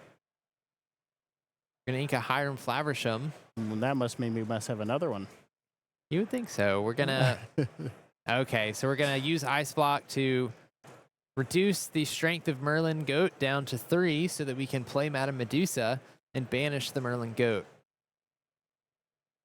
Definitely a card we want to get out of rotation. If Nicholas were to draw another Madam Mim snake, even though it is unlikely, we would be in a poor position as Raymond, staring down at probably 16 lore at that point. Yeah, I mean, you have to respect the goat because we find a snake or a fox, you can quest for it, gain a lore, bounce it, gain a lore, play it, gain another lore. It's a 3 lore swing. Nicholas already all the way up to 14, gets him halfway to 20 from that point. We do see a Chief Benja here coming down to break the Ice Block. Making sure that if Raymond does have another Hiram in hand, which we see he doesn't have an item to banish it with and draw cards, which I think is what Raymond was baking on for this next turn, why we saw one being inked. We do draw Visions of the Future, though, off the top of the deck, so we're going to look 5 cards deep. We get to choose any one of them that we want and put it into our hands, then put the rest in the bottom. There's Popsicle in there, a lot of good cards. Popsicle, a Sisu-empowered sibling, Tamatoa, Grammatala. I didn't catch what the 5th one was. Can't quite see him from here. I do see the Grammatala waving at me from the corner there.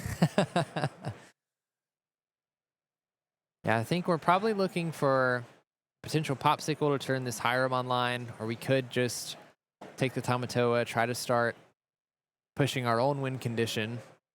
Getting the Tamatoa played, hopefully looking for a dime. I think Raymond's deciding between those 2 cards currently. I think the other one's a Maleficent Dragon, it might look like. We couldn't play the Tamatoa this turn, since we only have 6 ink available. It would be a slow take if we take the Tamatoa. Versus it's going to take a full turn to get value out of it.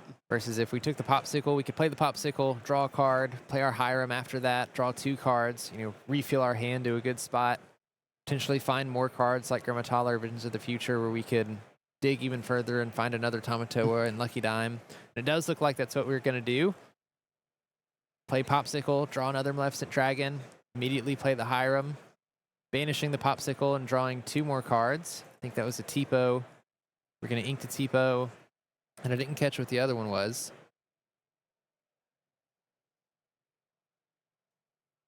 Looks like we're just going to quest out for Raymond. Starting to push ourselves towards 20. And this is what we're talking about when we say that these Ruby Sapphire decks like to sit at this low amount of lore, and then they like to get it all at the end here. So... And Raymond sitting with 2 Maleficent Dragons in hand means that basically anything that Nicholas plays next turn outside of a location can just immediately be answered. That's what Ruby Sapphire likes to do, Now that we've gained control of the board, our opponent's run out of resources, hasn't found all the Merlin Rabbits that they might want to. Might be wishing for a couple of those friends at this point. Now my friends can come back. I'll allow it. Raymond setting himself up to, we can quest for 4 lore next turn on board. And then just keep setting up more powerful characters through Sisu, Tamatoa that can quest for a lot. Even Maleficent Dragon, questing for 2. It's not too bad. I think it's Nicholas deciding here if we're going to quest with Benja or not. Drew is Strength of the Raging Fire. That's not very helpful in this scenario. Can't even take out a Tipo. Can't even take out a little Tipo. I think we are going to quest with Benja, pushing Nicholas closer to 20. We're going to pass it back over to Raymond. I want to see Maui's Fishhook being played as an item card. Can give a character evasive. We're just going to immediately banish the Maui's Fishhook with Iron Flaversham, draw 2 cards. Find a Maui from those. We're going to play that so we can banish this Benja, and then we're just going to quest out, gaining 3 more lore, pushing Raymond up to 8, and then passing the turn. Nicholas finds a Merlin Goat. We can immediately play that, knowing that it's going to gain us a lore when it enters play. It's definitely a scary card to see if you're Raymond. Yeah, because you see the Merlin Goat, it's going to gain at least 2 lore because we have to banish it in case Nicholas draws a Madam Mim off the top of the deck to bounce the goat and then play the goat. But we know that Raymond has Maleficent Dragons in hand. We can banish the Merlin Goat. It's going to push Nicholas up an extra lore, getting him even closer. You know, if you find another goat off the top. That could signal the end of the game. Oh, I see. He's at 19. That is the end of the game. Yeah, that would be the end of the game. We've seen at least 2 goats this game, I believe. What is it? Oh, it's the Madam M Fox. Oh, that would have been so good with the goat, too. And unfortunately, we can't even play the Fox because we don't have a character to play it on. We just have to pass. Wow. Raymond can All right. quest for 6 this turn.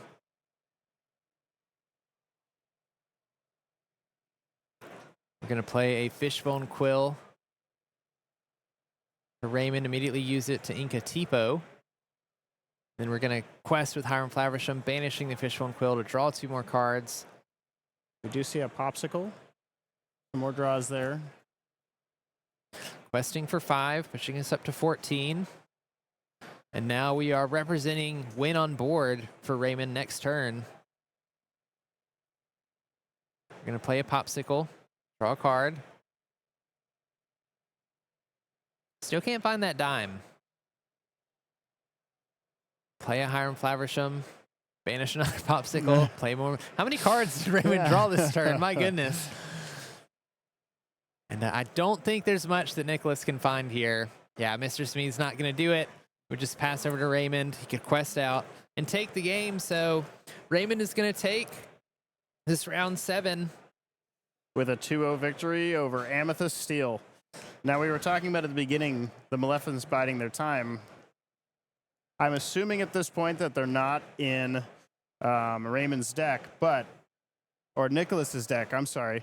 In Nicholas's deck. But if they were, I think he might have had a better matchup there, which is ironic enough. Yeah, I mean, both of those games, Nicholas was very close to 20. You know, only 3 lore off, a little bit closer than that on some of the games. And so, you know, maybe those 1 or 2 lore made all the difference. Yeah, but I'm sure those Mickeys and Captain Hooks made all the difference in the other matchups he played. Yeah, exactly. You know, that's the give and take you have in this game with Lorcana deck building. You kind of have to figure out what are the matchups you're worried about, what are the ones that you expect to play most. Right. Coming into this tournament, especially, you know, an almost 2,000 player event like this, you kind of have to be ready for everything. And unfortunately, I don't think there's a deck that you can play out there that you have all the answers to everything. Otherwise, I think we'd be seeing a lot more of it being played. So Probably.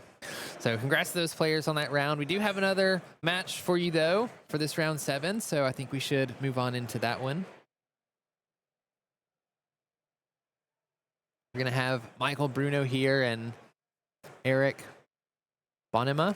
And it looks like we're starting in game 2 with this one. In game 2, Eric has won game 1. And we're just going to start us off with game 2. I'm not sure who went first in the first game. But we will see in just a moment who it was, because the other one will go first in this game. As such is the 2-game format. So both players are altering their hands. I'm not quite sure what either one is playing yet either. That looks like Ruby Sapphire maybe for Eric. We'll see what Michael's playing when he picks up his hand, hopefully. Okay, we're seeing Blurple. Oh, Blurple. A fan favorite. Amethyst against another Sapphire deck. We haven't seen their other ink color yet, but Greatstone Dragon is normally Ruby. I think we saw some Ruby cards in Eric's hand. So Eric's starting with a typical Ruby Sapphire opening of turn 1 Popsicle. And then Michael responding with a Chernobog's Followers. We're going to play one jump ahead for Eric, getting that ramp that we want to see. I think especially in these Sapphire matchups, you want to at least be matching your opponent and how much ramping they're doing. So we know that there's a Tipo in Michael's hand that we can use this turn. There's actually 2 Tipos if we wanted to ink one of them and then use the other, which looks like that's what we are doing. Tipo, we can take a card from our hand, put it into our inkwell, face down and exerted. I really think that the Amethyst Sapphire list is a very fun one. It's a different take on a control deck. Unlike Ruby Sapphire, you don't have the tools to just banish your opponent's board with Be Prepared or Sisu, sort of lock your opponent out of the game with cards like Elsa. We see that in the hand, the 8 cost. When you play her, you choose 2 characters to exert, and then they can't ready at the start of their turn. You can use the Madam Mim package to pick her back up, replay her, keep your opponents from being able to quest or use their characters very much. And who doesn't love putting a bunch of cards in your inkwell and then having a bunch of rabbits and mims? Having a bunch of ink to just throw. So, and I think we're about to see that here. 4 ink for, guess who it is? It's Rabbit. And of course, Rabbit's going to do his thing, draw a card. We do see Yzma. Very cool card. Just like we were talking about, this color combo is lacking in removal at some point. So having that versatile removal that Yzma provides, where she can get rid of any character in play, but that player draws 2 cards. It can work to your advantage, or it can get rid of a Tamatoa maybe that's giving you a problem. Yeah, it's kind of an interesting trade-off we have here when we substitute Ruby with Amethyst, because usually in a Ruby Sapphire deck, you're very reliant on finding your Hiram Flaversham and some of your Grandma Tala's Visions of the Future to keep your hand full, making sure that you don't run out of cards too quickly, because a lot of times you're ramping cards from your hand through Tipo or Fishbone Quill. If you don't find those, you can sort of have non-games where you just can't get up to the ink total that you need to. So you're trading off some of the removal options from Ruby so that you can build a little bit more consistency and draw through Amethyst with cards like Merlin Rabbit. But we do see, Eric has opened the Hiram opening, so we have that draw engine available to him. And Michael was able to find, some rabbits and has a lot of Amethyst cards in hand as well. We saw Eric playing a Ice Block and the small Sisu to banish the Merlin Rabbit, reducing its strength with the Ice Block. I'm sure he was expecting a Mim of some sort in his future. Taking that rabbit out of circulation, assuming his opponent does not have another one, is always a good play, because it can stop the draw power before it gets out of control. We are going to see the Merlin Rabbit come down, and we're eyeing up maybe playing. Nope. It looks like we're going to ink the Chernobog's Followers here, and then just pass it on over. I kind of like what Michael's setting up here, playing the Merlin Goat. It can look a little bit innocent. I'm, playing the Merlin Goat. I want to gain a little extra lore, but Merlin having 4 strength, means that Michael can challenge Hiram next turn with Merlin Goat, putting 4 damage on it, and then immediately bouncing that Merlin Goat with Madam Mim Fox, dealing the extra damage that you need to banish the Hiram Flaversham, negating Eric, the draw engine that he's built with Hiram here. But it does look like we're going to Ice Block the Merlin, and we're going to see a Sisu Empowered Sibling being shifted, which means it is going to banish the Merlin and the Tipo because of the Ice Block, reducing the strength of Merlin down to 2. Both Ice Blocks. Now, I'm sure as Michael here, you are pretty excited to have seen Eric ink 2 of his Mauis this game so far. As an Amethyst deck, you love seeing less Mauis in rotation because of all your locations that you want to throw out to put some pressure on your opponent. The more Mauis your opponent has, the less weak they are to it. So as you see those disappear, the more you know you should probably hold on to those to maybe put them in a tight spot in the late game. Amethyst gives you a lot of efficiency with your cards, especially with the Madam M package, being able to bounce a couple of them and sort of reuse them. So Michael's done a pretty decent job at keeping up with Eric here. Pushing a little bit on the lore lead, but we're getting to a point where we can see why Ruby is sometimes favored over Amethyst in these matchups, because the later the game gets, the more powerful removal cards Eric is going to be able to play, like the Sisu Empowered Sibling. We are going to see Yzma being played, targeting the Sisu Empowered Sibling, so Eric will shuffle both the Sisu and the human Sisu that it was shifted on top of into his deck, and then Eric gets to draw 2 cards because of that. And then Michael's just going to pass the turn, so Eric drawing a total of 3 cards by the start of his turn. Now, Eric is going to have a large hand here. He's going to have not only those 2 cards, his draw for turn, he's going to have his Hiram draws, and on top of that, he has everything else that he had from the turn prior. Popsicle, a perfect item here. Drawing a card. That's the one we want to be banishing with Hiram. Hiram loves to eat popsicles. He's a big fan. And when you're working so hard, making all those toys, you need a little bit of a refreshment every now and then, It's just not the same when you have to eat an ice block. It is cold, but it's maybe too cold. It's like eating a snow cone without any syrup, Just not right. It's not. It really isn't. I'm glad you agree. So we're going to play Madame Medusa, banishing the Yzma, passing it back to Michael. Eric's done a really great job of just basically making sure that when it comes back to Michael's turn, there's no other characters in play. Not being able to use these Madame Mims very efficiently. Eric definitely doing a great job of keeping Michael off of characters on board. He is probably assuming at this point that Michael is hiding at least one Madame Mim in that hand of his. So by keeping off of characters, he's not allowing Michael to get that big swing into Hiram, and Hiram can just keep doing his thing, just keep munching. We're going to see Michael using Merlin Goat to gain a lore when it enters play, and then immediately bouncing it with the Fox so that we can gain another lore from Goat, but also put 4 damage onto Hiram that's exerted. Have 2 Goats in hand and an Elsa 5th Spirit. Spirit of Winter. Now, something you don't normally often see with Ice Block is it's funny that you don't see it for this, but using it to challenge a character. Now, in this situation, we actually can use it to challenge with our Madame Medusa, and we will survive that challenge, which is pretty good for us.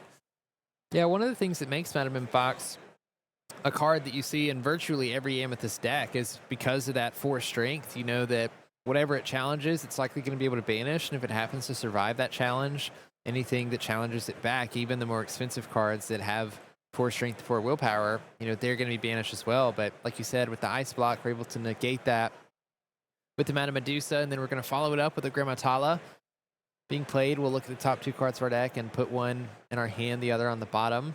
We're going to quest with Hiram Flaversham, banishing the Ice Block, drawing 2 cards as well. Now, I haven't seen how big Eric's hand is in a few cycles here. He's hiding it behind the camera, but I can only imagine it's huge. We see this one jump ahead here, getting us to a total of 10 ink. And we're just going to play the Sisu with no ability. We're just going to play Sisu. She's a evasive character that can quest for 1. Also threaten a Sisu shift line if we have Sisu Empowered Sibling. Are you seeing what I'm seeing in Michael's hand? Is that triple goat? Is that triple goat? It does look like triple goat. Oh my goodness. We're going to see goat interplay. We could even ink one of them if we wanted and play the other. I think in order to keep up pressure, you might have to as Michael. Yeah, even just having characters to challenge the opposing board, I don't feel like you can just pass on 1 goat. So that's what we're going to see. Both Merlin Goats entering play, gaining 2 lore total for turn just for playing them. And then now we are up to the 8 ink threshold. So this Elsa Spirit of Winter, we will be able to play it next turn for Michael. could potentially freeze out one of Eric's characters, likely a Hiram Flaversham if it survives that turn. We might challenge that with the with Merlin Goats if we see it exerted this turn. Now, something Eric might be noticing here is there was a Merlin Goat that was banished earlier and is now in the discard. There's one in the Inkwell, and there's two on the board. So if these two Merlin Goats are banished now by a Be Prepared or something of that sort, that would make it so Michael has no more Merlin Goat, which makes the game a lot more safe for Eric. Yeah, there's quite a couple cards in Amethyst that allow you to gain lore instantly. You know, you don't have to rely on keeping a character around, or you definitely don't have cards like, well, no, we might be playing Lucky Dime in Blurple. That's true. If we're playing Lucky Dime, then, you know, cards like Elsa Spirit of Winter with 3 lore on it become even scarier.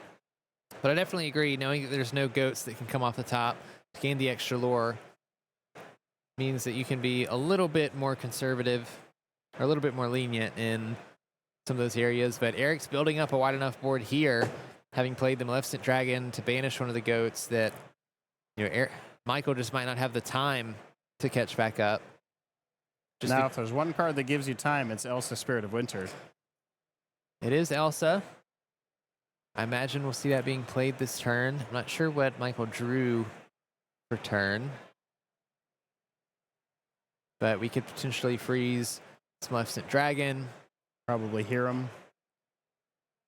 Hiram if we don't want to challenge it with the goat this turn to banish it.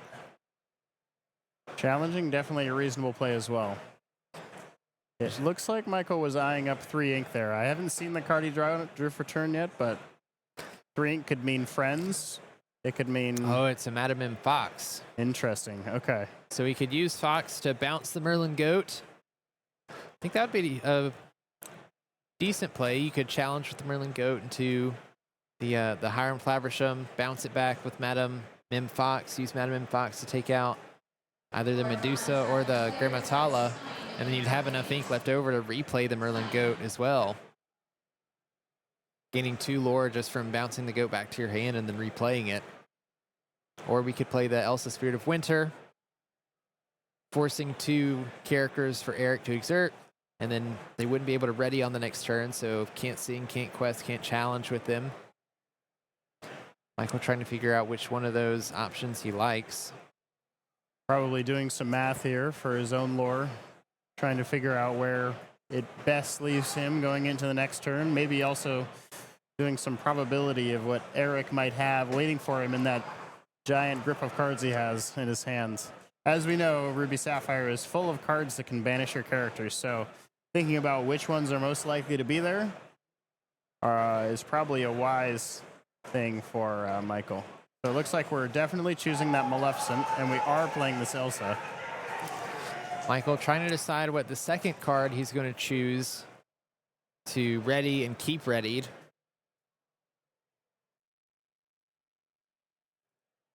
Looks like we're going to go with the Grammatala. Which means that this Merlin Goat is probably challenging a Hiram this turn.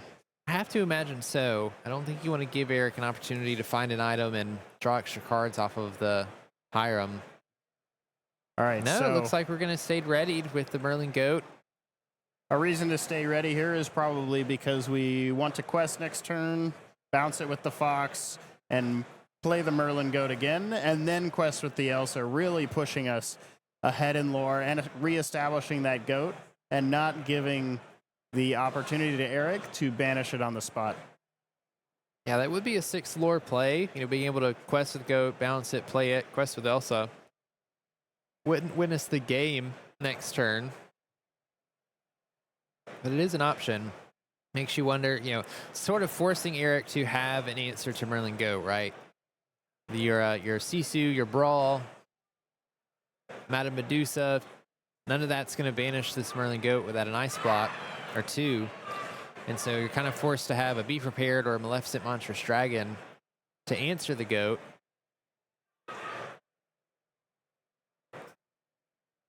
Right now, Eric has 11 ink.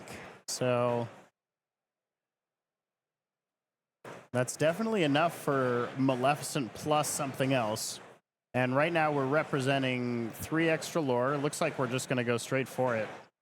3 lore, that takes us to 13, which means that we are 1 off of having game if all of these characters stay on the board next turn. Yeah, and having not spent any ink yet, I imagine we're going to see a couple characters. Okay, we're just going to play Be Prepared. Make it so that Michael can't bounce this Elsa and potentially replay it or bounce this Merlin Goat.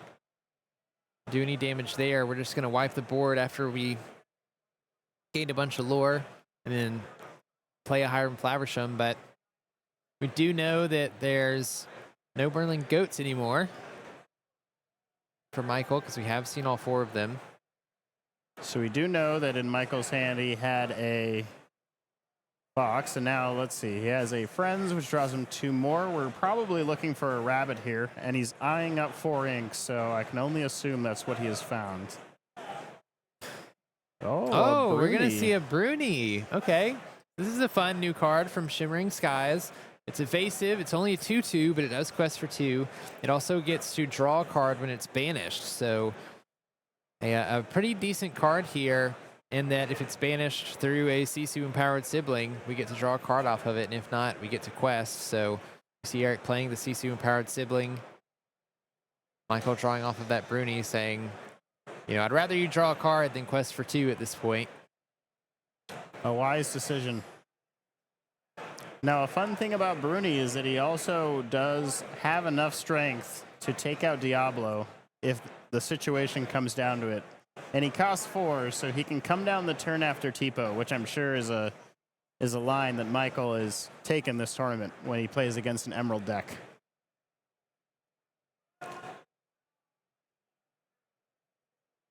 Going back to Michael here. Looks like we're exerting 6 ink to play a Yzma, putting that Sisu back into the deck again for the 2nd time this game. Eric's going to shuffle that into the deck and then draw 2 cards. We still have a little bit of ink to work with. I see a Friends in his hand. I think we know that that Madame Mim Fox is still in there. It looks like there's 2 foxes. Interesting. Fox is definitely not a card you want when you don't have many cheap characters. No, we could potentially ink a card and just play Fox to get this Yzma back in hand so that if Eric plays a big card like Tamatoa or Maleficent Dragon, something that needs to be answered, we have the Yzma to answer that. And looks like that's exactly what's going to happen. And Fox is going to use Rush to go ahead and challenge the Hiram, taking 1 damage, while Hiram is going to take 4 because of Madame Mim's 4 strength. All right, Eric's going to draw. Let's see if he has the Sisu for a 3rd time. Has plenty of ink to work with, so likely going to play out to the board a little bit here. You know, Eric's ahead on lore, only needs 6 more to win. If we find a couple high lore characters and can get a lucky diamond play, that would be really great. It's like closing out this game for Eric. Looks like we're going to ink a Tipo for the turn. Not sure what Eric is holding in hand right now. What he could consider playing. He's thinking real hard.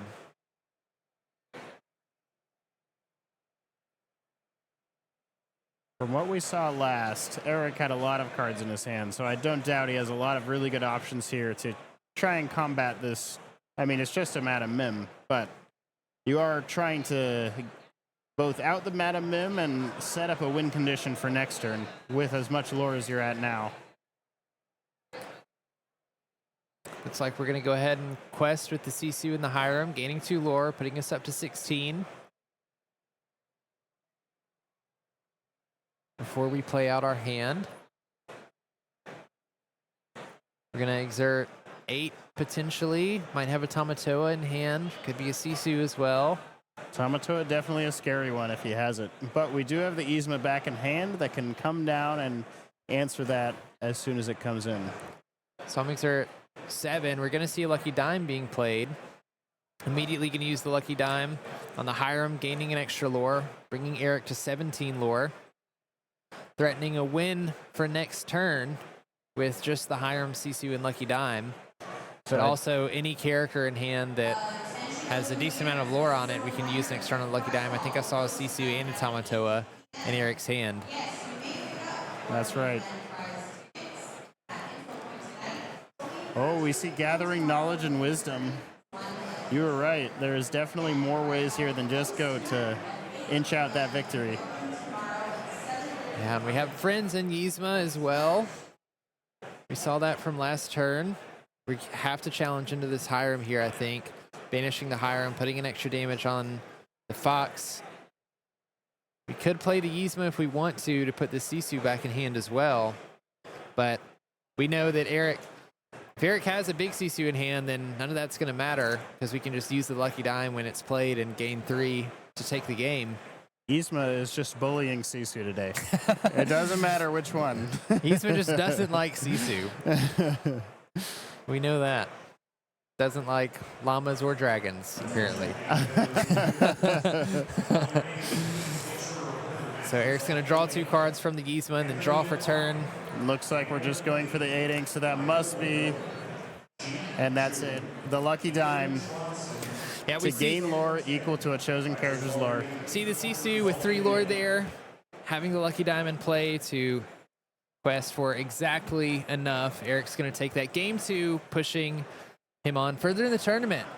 You know, we're almost there, almost to the end of the rounds, being in round 7, moving on to round 8. I forgot to catch how much points they had, but you know they could be pushing for a day 2 on something like that. So congrats to those players for that.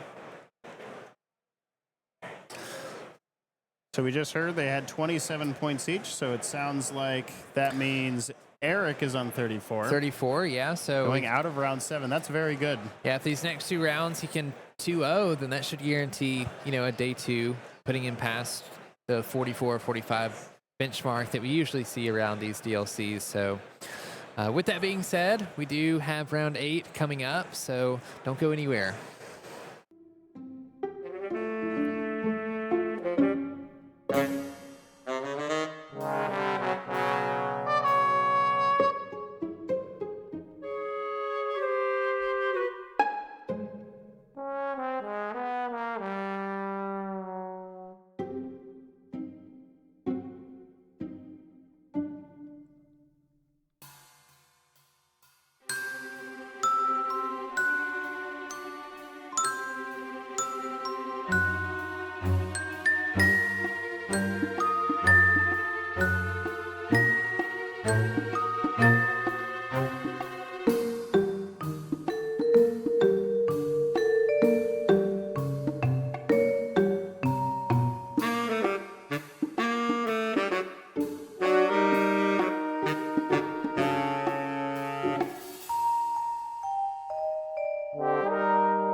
Sydney, who is not only attending her very first Disney Lorcana challenge, but Disney Lorcana is also your very first card game, you were telling me. How did you get into Disney Lorcana? Yeah, so I was browsing online and kept getting, seeing all these cards appear, and I was like, what's this? So I kept clicking post, kept looking, the algorithm, it keeps sending me stuff. And then one day I was in Target and I saw a pack and I was like, I think I need it.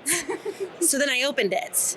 And then I was like, I think I pulled in a legendary Kita in my first pack, and so I was like, that's it. I've got to keep collecting. So I started collecting primarily for the first couple sets, and then I was like, well, all these cards are just sitting in a binder, so I decided that, I would learn to play. I love it. And here you are at a Disney Lorcana Challenge event. How has this experience taking part in a competitive event been for you? Oh my gosh, this is like the greatest experience that I could have. I am honestly just so grateful to be here and be a part of it, because I've been watching the live streams, watching people play online, and salivating over the promo cards. So I was like, this is it. I've got to go and actually attend one of them. So even though I'm pretty new, I was like, psych myself up, figured I'd, get out there, start playing. And honestly, everyone here has been so nice. So the community's been really great. Yeah, the community is awesome. Now, speaking of promos, there are some really fantastic promos and prizes. Is there anything at the prize wall that you have your eyes on? So I really want to walk away this weekend with both the Rapunzel and the Cinderella. Luckily, I've already picked up the Rapunzel just from side events. So so we have a little bit to go for the Cinderella, but yeah, I'm hoping to be able to, that would be a successful weekend for me. I mean, as Tiana says, you are almost there. I know, right. So yeah, other than that, I guess, if I had any extra tickets, I'd probably either pick up some packs or a t-shirt. There you go. And you're saying that you're a lifelong Disney fan. You love the parks. You love the movies. Do you have any favorite Disney memory from growing up? Oh, yeah. So I've been to Disney World a few different times, and the parks are great. We're a big thrill seeker family.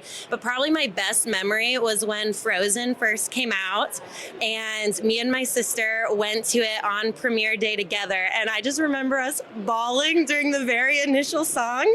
And it's just so sweet because, I love being able to share those things with my sister and, some of my friends. So that would probably be my best Disney memory.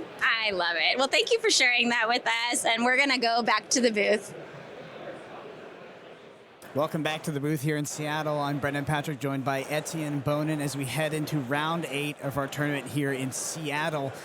Round 8, it all comes down to this. These players are sort of in their last few rounds to try to clutch up day 2 to make that top 64 and, of course, make that run into the top 16 to secure their invite and top 8 to get their promos. Etienne, how are you feeling about the tournament so far? Pretty good. I always love seeing these final rounds where stakes are high and it's all on the line. So let's hop to it. Let's get down to our feature match. We have Caleb Johnson versus Tolga Ince.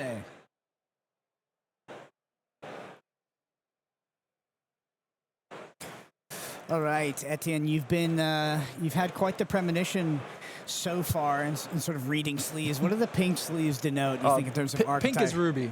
Okay, looks like we do have a ruby sapphire against a ruby amethyst. How do you feel about this matchup in general?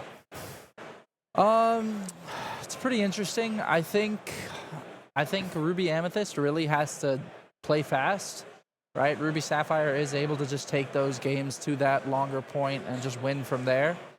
And I think a big trap is a lot of players just like to draw cards, right? They see a thing, they say draw.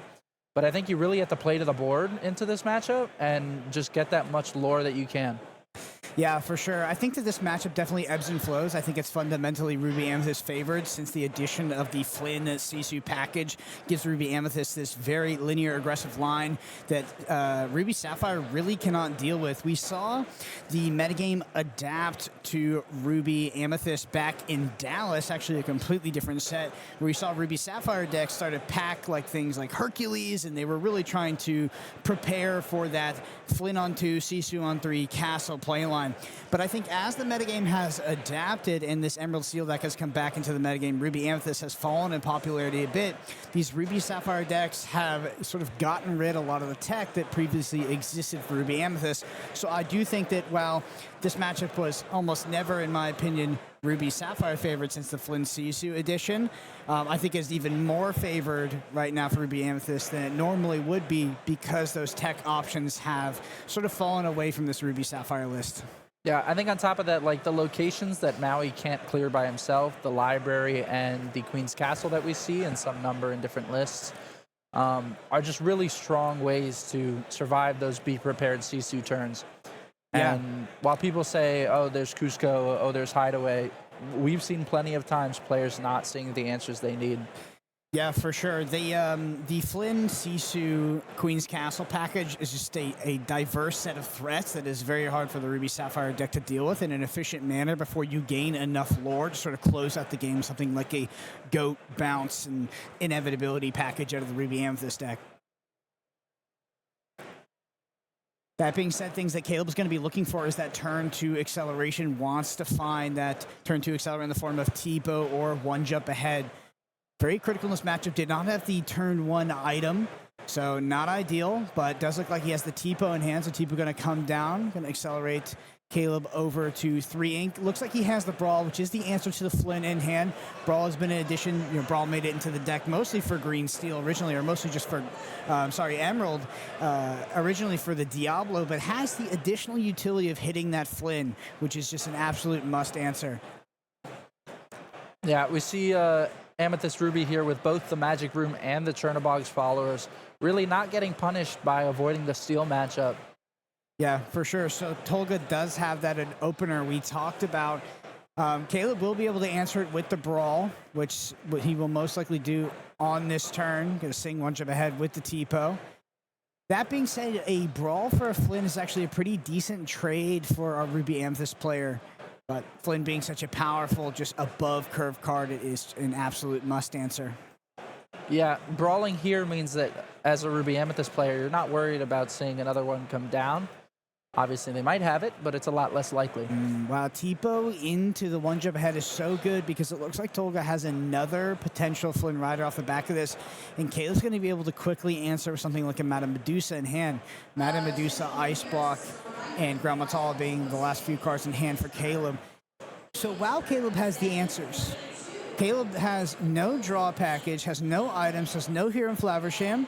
So Tolga, in a sense, could potentially pivot to a game plan where Tolga becomes the more mid-ranging and controlling deck and sort of out-card advantages Caleb if Caleb's not able to find that draw package in Sapphire. Yeah, fully agree. The games where you don't see Hiram are completely different to the games where you do. Absolutely does find that Maui, so potentially doesn't need to Madame Medusa the Flynn Rider, can actually go ahead and just play the Maui potentially. Not a lot in the Ruby Amethyst deck that is going to be able to have more strength than a Maui, so going to stop that Flynn from triggering. And of course has the backup insurance of the Madame Medusa. If Tolga is able to efficiently clear that Maui, we'll be able to play the Madame Medusa to stop that Flynn Rider from triggering. What I want to see out of Tolga here is something like a turn for Merlin Rabbit. Potentially sing something like Friends on the Other Side. On the following turn, bounce that rabbit back, play the rabbit again, and then try to pick up that more accelerated, aggressive package. Not necessarily fully committing to the control card advantage plan, but just sort of in this early to mid game, just out card advantage the opponent, get a bunch of threats, and sort of deploy onto the board. Yeah, definitely agree. And we see the rabbit come down here. Yeah, notably with the Friends on the Other Side inked as well. Doesn't look like there's a ton of inkables in Tolga's hand here.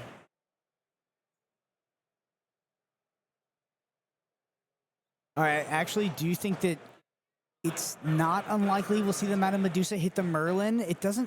Sometimes it doesn't feel like the greatest target, but when you Madame Medusa a Merlin Rabbit, you stop the Merlin Rabbit from generating the bounce value.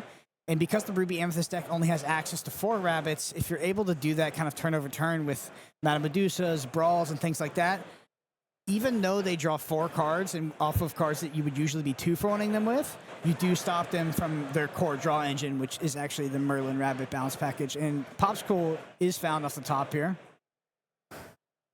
Yeah, always prioritizing banishing these Merlin Rabbits and Merlin Goats, I feel is correct, because sure, they get the bonus of leaving play, but they only get it one time.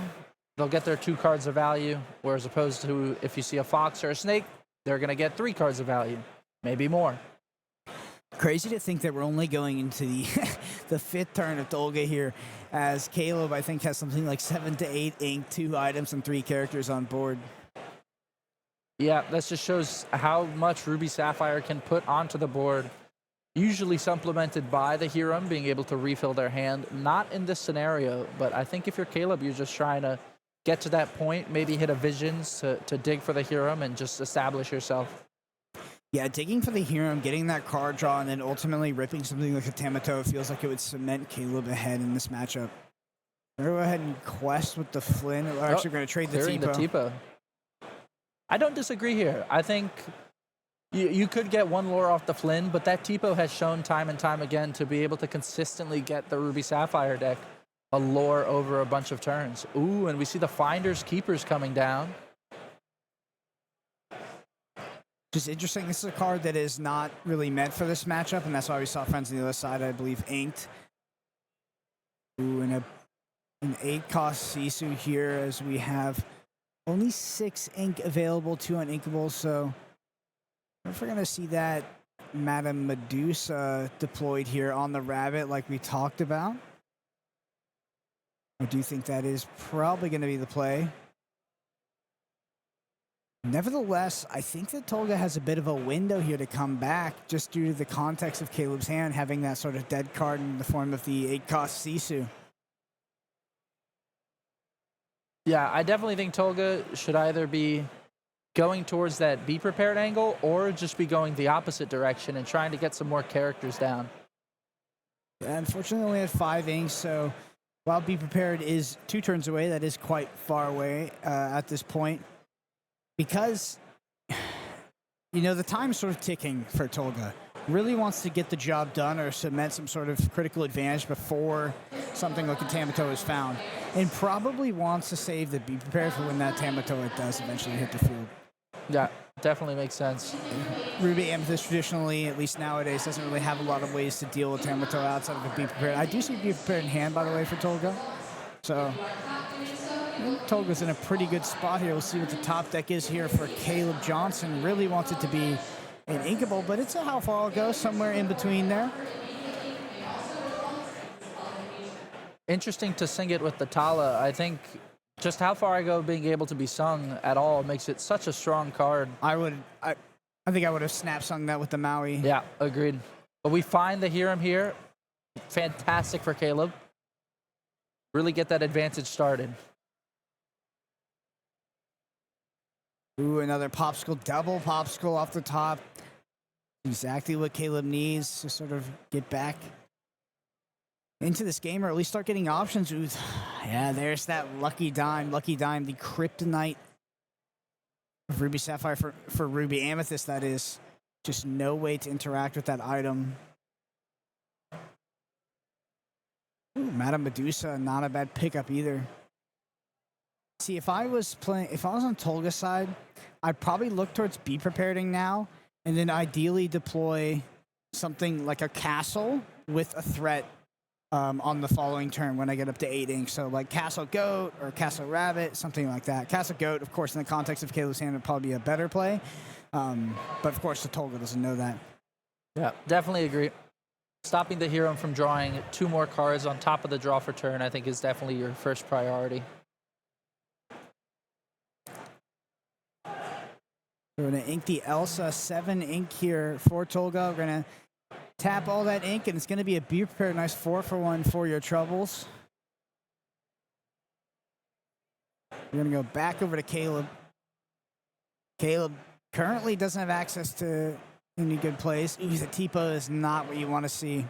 I think we just established the dime here. Yeah, I think so. You kind of want to try to get more value off of the Madame Medusa and the 8-cost Sisu there.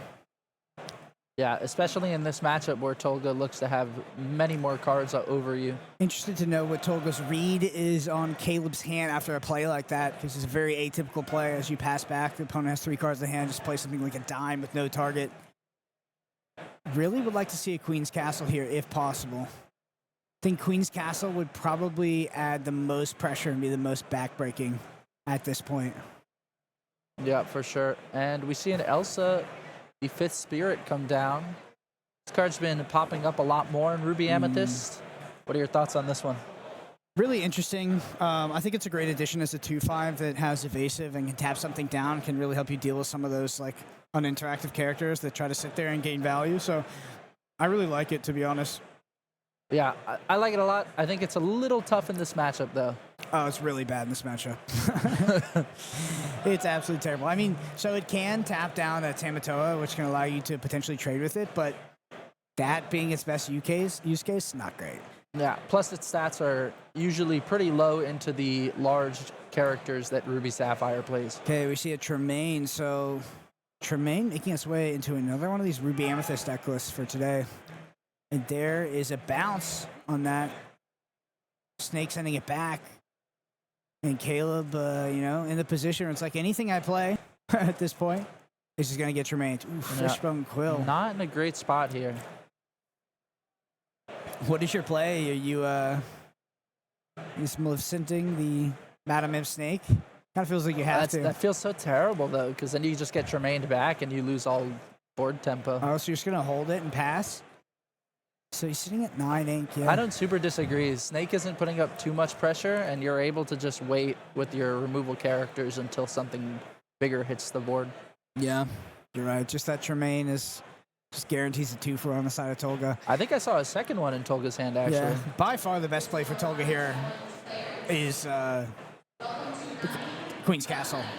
Like, if he Queen's Castles here, Caleb can't just do this pass and, wait and play it slow.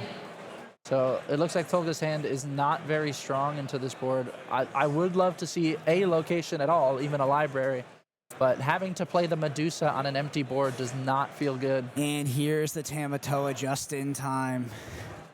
We know it's going to get Tremained, so there's that, but can get the extra draw out of the item. It just kind of is what it is at this point. Like, you're playing Ruby Sapphire, you're drawing your 8 and 9 cost characters. Yep, and theoretically you'd be able to use the Lucky Dime after inking to get a burst of 5 lore. Not super helpful when they're at 5 lore currently, but you could do it.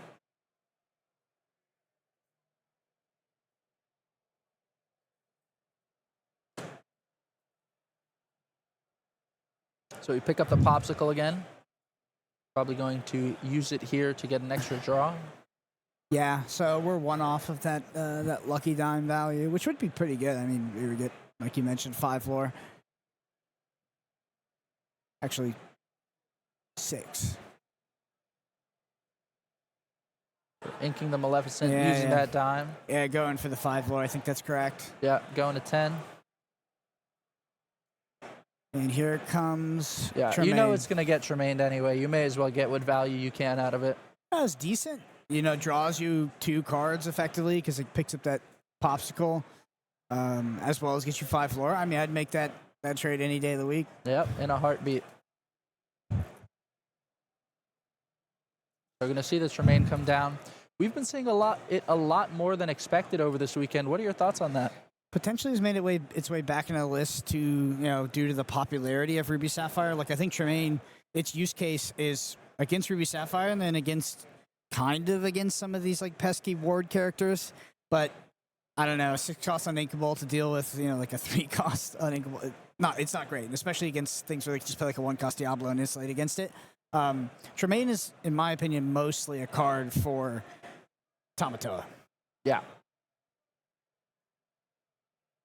We look at the Ruby Amethyst board here, currently super safe from the Shift Sifu. There is a potential second ice block in our future, though. Yeah, the Flaversham draw was big here, though. And there's another Tamatoa, plus a Be Prepared. And a Be Prepared. Really strong draws. Yeah. I don't think that Caleb's going to be preparing anytime soon. Not just because of the board asymmetry, but also because when Caleb develops off the back of that Be Prepared, he's going to get... well, he doesn't know about the second Tremaine, to be fair.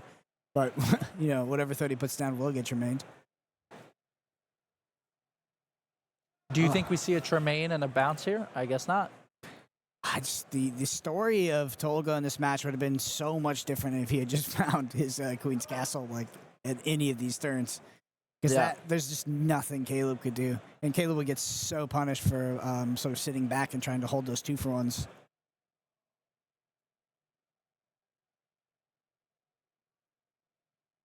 Okay, nice. Brawl on the Flaversham clean. Putting more characters on board, I definitely respect it. Yeah, so we're almost certainly going to see a Be Prepared, I think, off of this. I mean, I guess it's not certainly because he has these, he's bouncing the Merlin Rabbit and then also, trading the card for the Broom. So definitely decreasing the value of this Be Prepared. Yeah, and on top of that, with the hand, obviously Tolga doesn't know it, but a Be Prepared here would almost ensure that there's no other play. And when you've been drawing that much off of Rabbit and the Magic Broom, you're almost okay with that.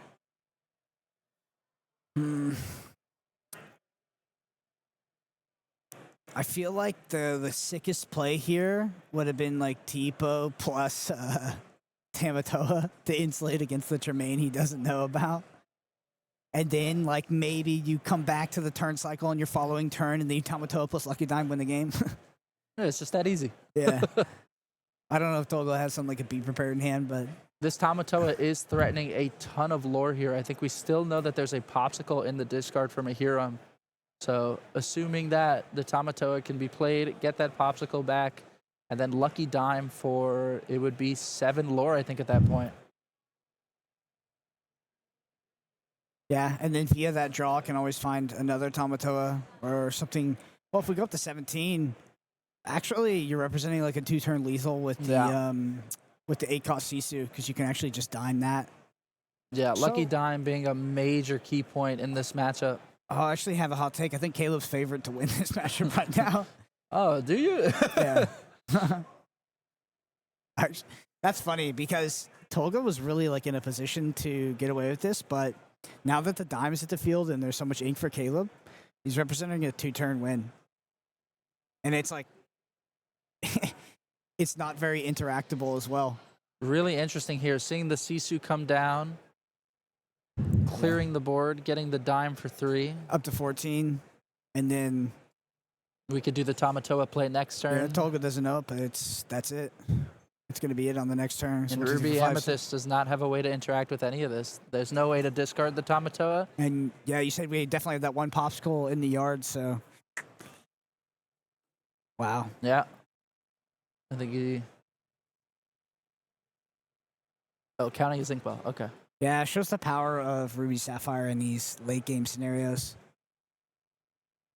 Keep in mind that Caleb is, I believe, on 14 lore here, not 11.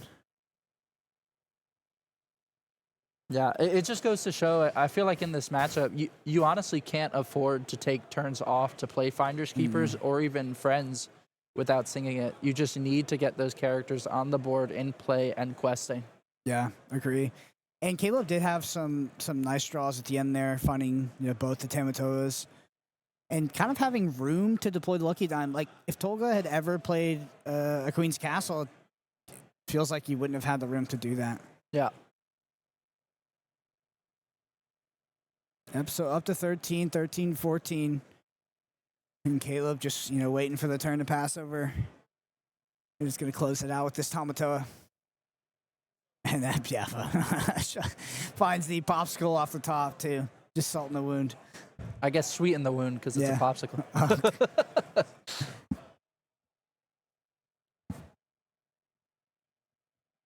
Yeah, that Dime Tamatoa combo just able to really insulate those late game pushes in the Ruby Sapphire decks.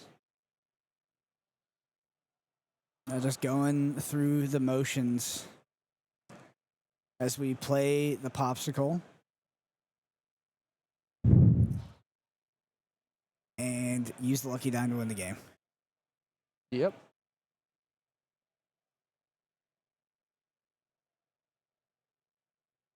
Yep, that is enough.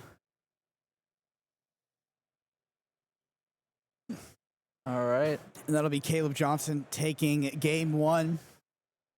What an Yeah. interesting game. Yeah. I mean, there's not too much to harp on from Tolga's side. Tolga definitely had a very, very clunky hand, had room to sort of potentially pull ahead in the game, but didn't have the cards to utilize that. We saw tech cards that are, been put into the Ruby Amethyst deck for other matchups like Emerald Steel really kind of fall maybe a bit flat into the Ruby Sapphire matchup. So Yeah, interesting. And you see the power of the Tamatoa Lucky Dime package as, our Ruby Sapphire player is able to basically win the game off of not questing at all, just tapping the Lucky Dime. Just playing a character with a lot of lore, getting that value, even if they have Be Prepared and Tremaine, you still got that lore in the long run. All right, well, with that, let's check out game 2 here for Ruby Sapphire versus Ruby Amethyst.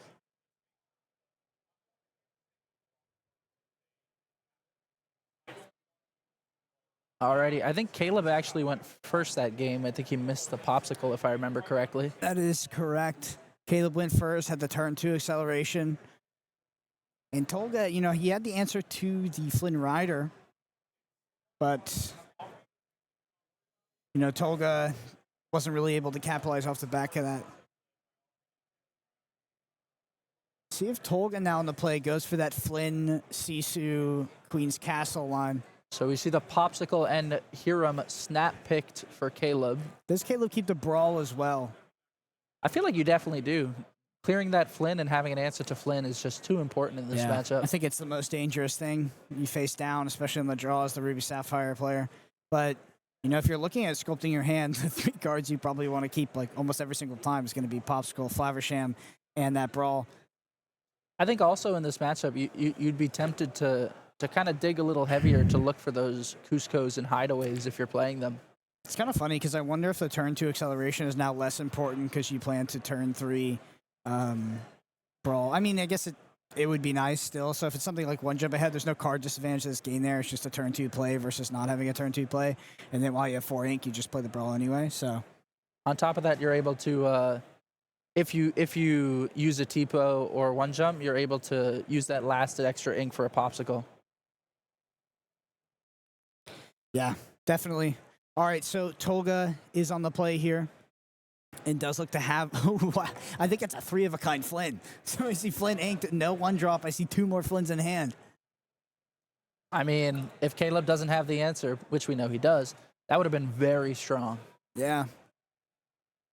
Yeah, imagine Caleb has like no turn 2, doesn't have the brawl, and you just go Flynn into Flynn, and Caleb doesn't have an answer. Because Caleb has to like something like turn 4 here in Flaversham doesn't have Grammatala, and you're double triggering 2 Flynns. Yeah, you'd essentially be threatening 8 lore into a Ruby Sapphire matchup on turn 4. That's huge. Often the Ruby Sapphire deck will opt to play something like a Grammatala on turn 4 outside of a Hero in Flaversham, even if it's developed the item, just because that will blank a Flynn Rider, not accompanied by a Sisu, plus like, Flynn Rider plus like a Snake or just like anything like that. So it's just another use case of Grammatala on the Ruby Sapphire deck. And we see the first Flynn come down. Did he ink the other? Did he ink the 3rd Flynn? I didn't see. I looked away for a sec. He did not. He did kept not. it in hand. So maybe a double Flynn here. Well, he is almost guaranteed that first lore burst with the Flynn. Yeah, definitely. And that's the advantage of being on the play is you'll always get that lore burst out of the Flynn. Which will put him at a strong early 4 lure start. 3 for the Flynn effect and 1 for questing with it. Yeah, Visions of the Future on turn 2 is probably not ideal as well. Wonder what Caleb's going to pick here. I wonder if he goes for that Tala. Not sure. It depends on the context of the hand. It's always tough to see cards you wish you drew off the Visions that turn. Like having a TPO there instead of the Visions, I think would have been super helpful.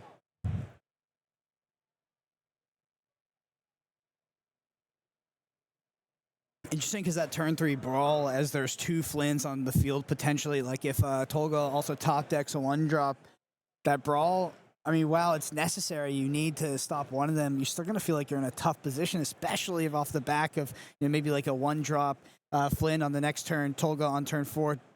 Deploy something like a Queen's Castle, feels like the game could just be over. Yeah, I think the Tal is definitely the pick off this Visions here. Really just try to get a character down into these Flynns. Yeah, because we're not going to have that turn 3 Sisu, so you want to insulate potentially against the turn 3 Flynn plus 1 drop, turn 4 Queen's Castle. So I think a pretty heads-up pick by Caleb Johnson there to grab the Tala, even though he had the double Flaversham in hand as well as the item. So yeah, I think that was really smart. Yeah, definitely agreed. I would love to see a 1-drop paired with this Flynn. Maybe something like a Chernobog's followers. Oh, and we does see have the Sisu. Okay, so Sisu weaker into the brawl line, but not bad. Not bad, because, turn 4, we could have that other Flynn deployed. Is there a card that you think Tolga would be concerned that Caleb could play that would shut off having 2 Flynn riders active? I think he was just trying to be ink efficient. So That makes sense. my idea would be that on turn 4, maybe he has something like 2 2-drops or something like that. Something that's just trying to increase the ink efficiency, maybe. We see the brawl come down on the Flynn rider. I wonder if it was correct to try to press the advantage with double Flynn there. Lady Tremaine off the top for Tolga. Not going to be super useful for a couple turns. The Huron will probably get its advantage well and away by then.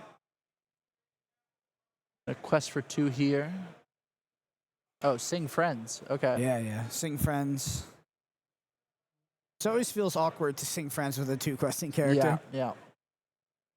Inking an Elsa. And there's another Flynn.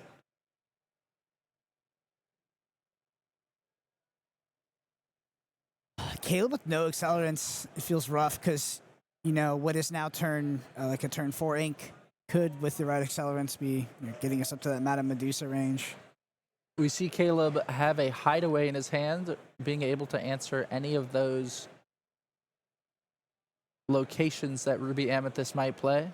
Yeah, which is interesting to see the hideaway. I know the hideaway has made it into some of these Ruby Sapphire lists, but it's not a sort of ubiquitous item at all. It makes it into some lists and doesn't make it into others. That's the thing about the Ruby Sapphire deck, is that it has this very strong core set of cards, but then there's like the last 5 to 8, maybe 10 slots that are just tech cards, and they vary drastically across all the Ruby Sapphire decks that show up. We saw a Popsicle there to draw a card. Yep, Flynn trigger here. Paying 5 for Finders Keepers. Finders Keepers, I'm going to have to see that card against more green steel matchups before I can sort of close the case on it, I think. Yeah, for sure. I am interested in it, though. I think I'm excited to see that it's being played. It's also very popular. It's in like every single list that we've seen.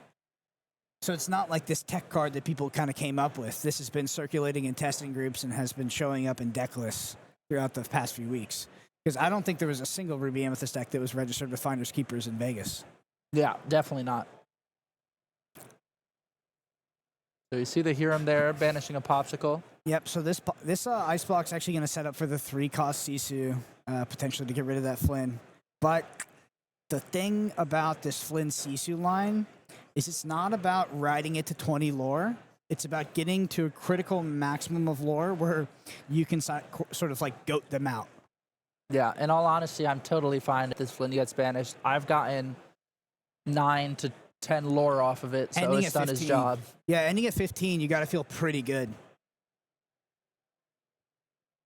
And I love to see the different decks have their own versions of answers into Ruby Sapphire, where you put Ruby Sapphire and having that perfect line, and if they don't, you just burst under them.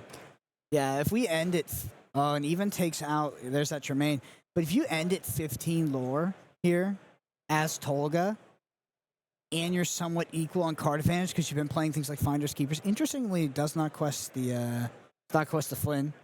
I guess we're only going into Ink 6 here. So yeah, no threat of anything like Be Prepared or Clear like that. Yeah, a Maui could trade the Flynn, but it could also just turn it off by itself. I just wondered if the Ice Block sort of telegraphed that 3-cost Sisu, so I wonder if you would get the quest value out of it while you could. Yeah, I definitely agree. Even if it gets banished by something, you still got that 1 lore. Yeah, you're at 15. That 1 lore is huge at this point in the game. Looks like we had a backup brawl as well anyway. We're going to see the Ice Block on Flynn. 3 for the Sisu. We're going to see like another Flaversham here? Or did we ink for the turn I yet? think we inked. Okay. Yeah, you're right, because we were We were at 5, yeah. We had no accelerants this game, right? Not at all. It just goes to show how important TPO and one jump are to this deck's game plan. Mm-hmm. So revisions here. Maybe looking for a big Sisu. Oh, visions of the future. It just feels so bad here. As your opponent is about to quest up to 18. Oh.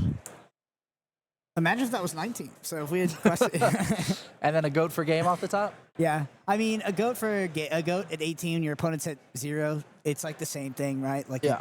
They're not going to get to 20 in one turn on like turn 6 or turn 7. All right, 18. We're seeing the power of Ruby Amethyst on the play with its aggressive game plan. And there's a rabbit. Oh, you thought for a second? Yes, I did. You saw Merlin. Yeah, he exerted it so fast. I was like, that's got to be the GOAT. So Caleb here has a be prepared to answer this. It's not. We're all on the Sisu, getting away from that shift line. Seems reasonable. Yeah, so while Caleb does have the be prepared, it delays what seems to be the inevitable.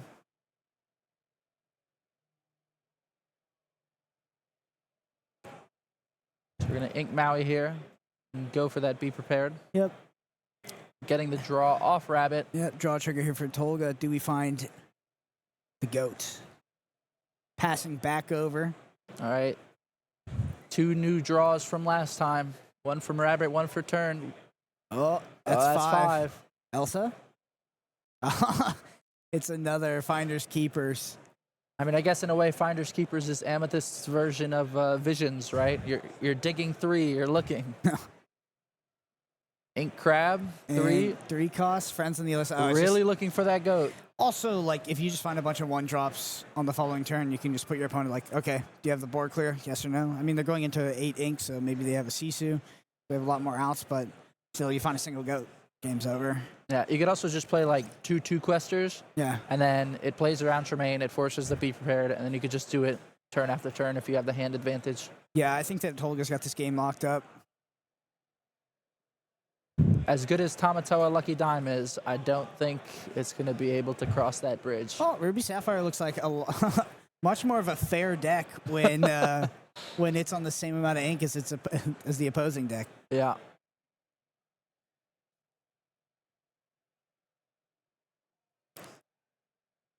All right.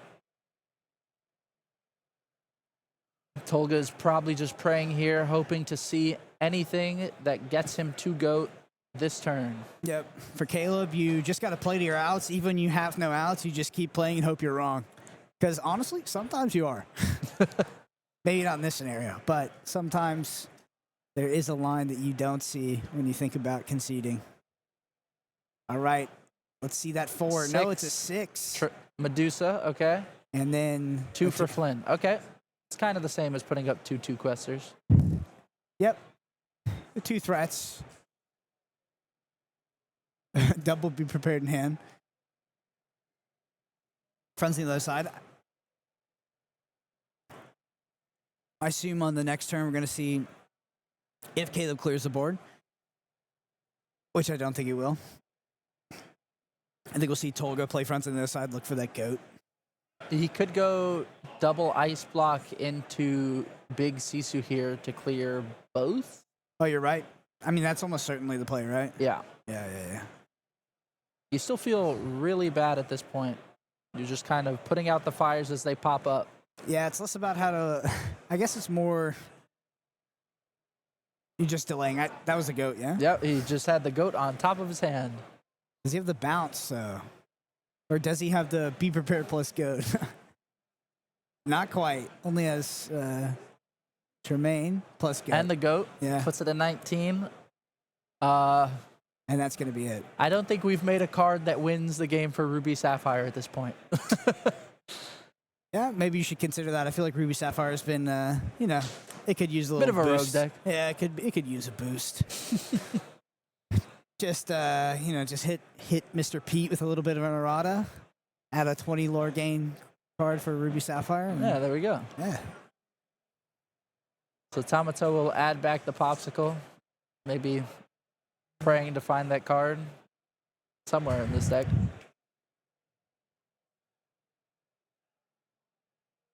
All right, and there's Yeah. the fist bump. And there's the game. Yeah, Tolga, Caleb are going to split it 1-1 at 34 points at the end of round 8. Great game. We got to see both decks doing their thing. I think that Flynn package just kind of ran away with it at the start there. It was super strong. Yeah, I love the Ruby Sapphire, Ruby Amethyst matchup. It's a matchup that has transcended metagames, has transcended sets, and it's always super interesting to see the intricacies of that matchup.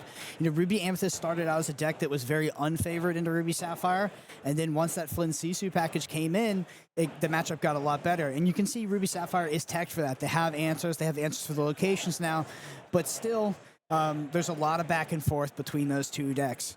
So, yeah, it was a great matchup. Congratulations to Tolga and Caleb. I think there's, I never want to say because I don't know the math and I don't know what I'm talking about, but sitting at 34 points, splitting 1-1 in the 8th round has to make me think that you could potentially still be live if you sneak out that 2-0 in the 9th. Yeah, fingers crossed for him. I'll be cheering, and we'll see. Yeah, all right. Well, we're going to take a short break before we head into round 9, the last round of our day 1 tournament here at the Disney Lorcana Challenge in Seattle. Don't go anywhere. See you there.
am here with Justin, lifelong Disney fan, and Absolutely. this is his first Disney Lorcana challenge, you were telling me. Yeah, it's my first one. I'm excited to be here. Drove 4.5 hours to get here yesterday, so absolutely excited. What have been some of your favorite experiences of the Lorcana challenge so far? Getting to get some cards signed and meet the artists has just been freaking amazing. It's been so much fun. I love that they've started inviting the illustrators here to meet and greet. It's such a fabulous addition to these events. Absolutely. And also getting to hear why they created the cards the way that they did. And, you know, getting to see like Madame Mim Snake being in the 3D versus you only get to see it in 2D. So getting to talk to the artists of why they did things certain ways was super fun. I love that. And like I said, lifelong Disney fan, what were some of your favorite movies growing up as a kid? Oh, Treasure Planet by far is one of my favorites. Have the tattoos to prove it. But getting to see Lilo and Stitch, of course, and all the cards that go with Stitch, it's like, Stitch is just so great. I love the Stitch cards. They're so fun. And we've had some really great Treasure Planet cards. And in the next set, Azurite Sea, there's been some preview cards from Treasure Planet. Is there anything that you're really excited about? I'm excited for the new pirates. I'm glad that they have the Captain Flynn and all of the different, the new Flynn and the new Jim Hawkins, getting to do all the pirates together is just going to be so good Yes. for Ruby Steel. Yeah. Or would you build a pirate deck? Oh, 100% doing a pirate deck for sure. Excellent. And you're also telling me that you're here as an attendee this weekend. So what are some of the side events that you've been participating in? Yesterday I got to do the first chapter sealed, so getting to pull some of those product and pull the foil Rapunzel, Oh, fantastic. which is finally finishing my play set, so I'm like, yes, it was well worth it for sure. Even just being an attendee, you get really good cards. The getting to do the pack rush has been super fun, and getting a lot of those cards, it's a luck of the draw, so. Yeah. Well, I'm so glad that you came. Enjoy the rest of your weekend, and thanks for chatting with me. Thank you so much. Yeah, and we'll go back down to the booth. Hello, Illumineers. Welcome to round 9 here at DLC Lorcana Challenge Seattle. We are so excited to share this last round of day 1 with you. It's been a fantastic day. Definitely. I mean, we've gone through 8 rounds so far leading up to today. We've got to meet so many people from the community. We've talked about early in the stream, you know, Rebecca's interviewed a lot of community members. We've seen some really cool cosplays, seen how awesome people think the community is. Looking forward to new Azurite Sea cards. You know, a lot of players throughout the day, as the rounds go on, they start to learn how close they are to the point thresholds for making day 2, and you know, they can sort of drop throughout the day, go play the side events, start building up those tickets for the cool prize wall thing. So it's been a very exciting day, I think, for all the Illumineers here for sure. I agree.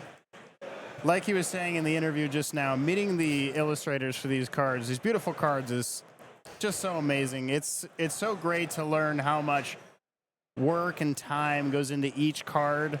And as a game developer, I don't really get to see that, but talking to the other side of the design, the art, which is arguably just as important, it's just so great.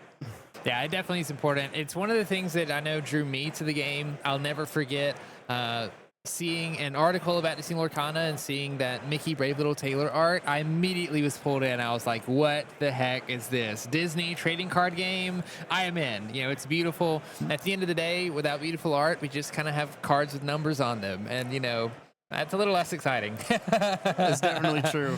And that BLT is amazing. I love that artwork so much. It's just so classic, you know? How could you not love Definitely. Brave Little Tailor? Definitely feels like it pulls in that, you know, classic Disney cartoon style. I think something that a lot of us have nostalgia with growing up with Disney films, kind of regardless of your age. It's another thing I really love about Disney Lorcana is there's people of all ages here. You know, there's children all the way up to grown adults and people that have grandkids. You know, like everybody sort of can resonate with Disney in some form or fashion, and it's just one of the things that I love most about this game.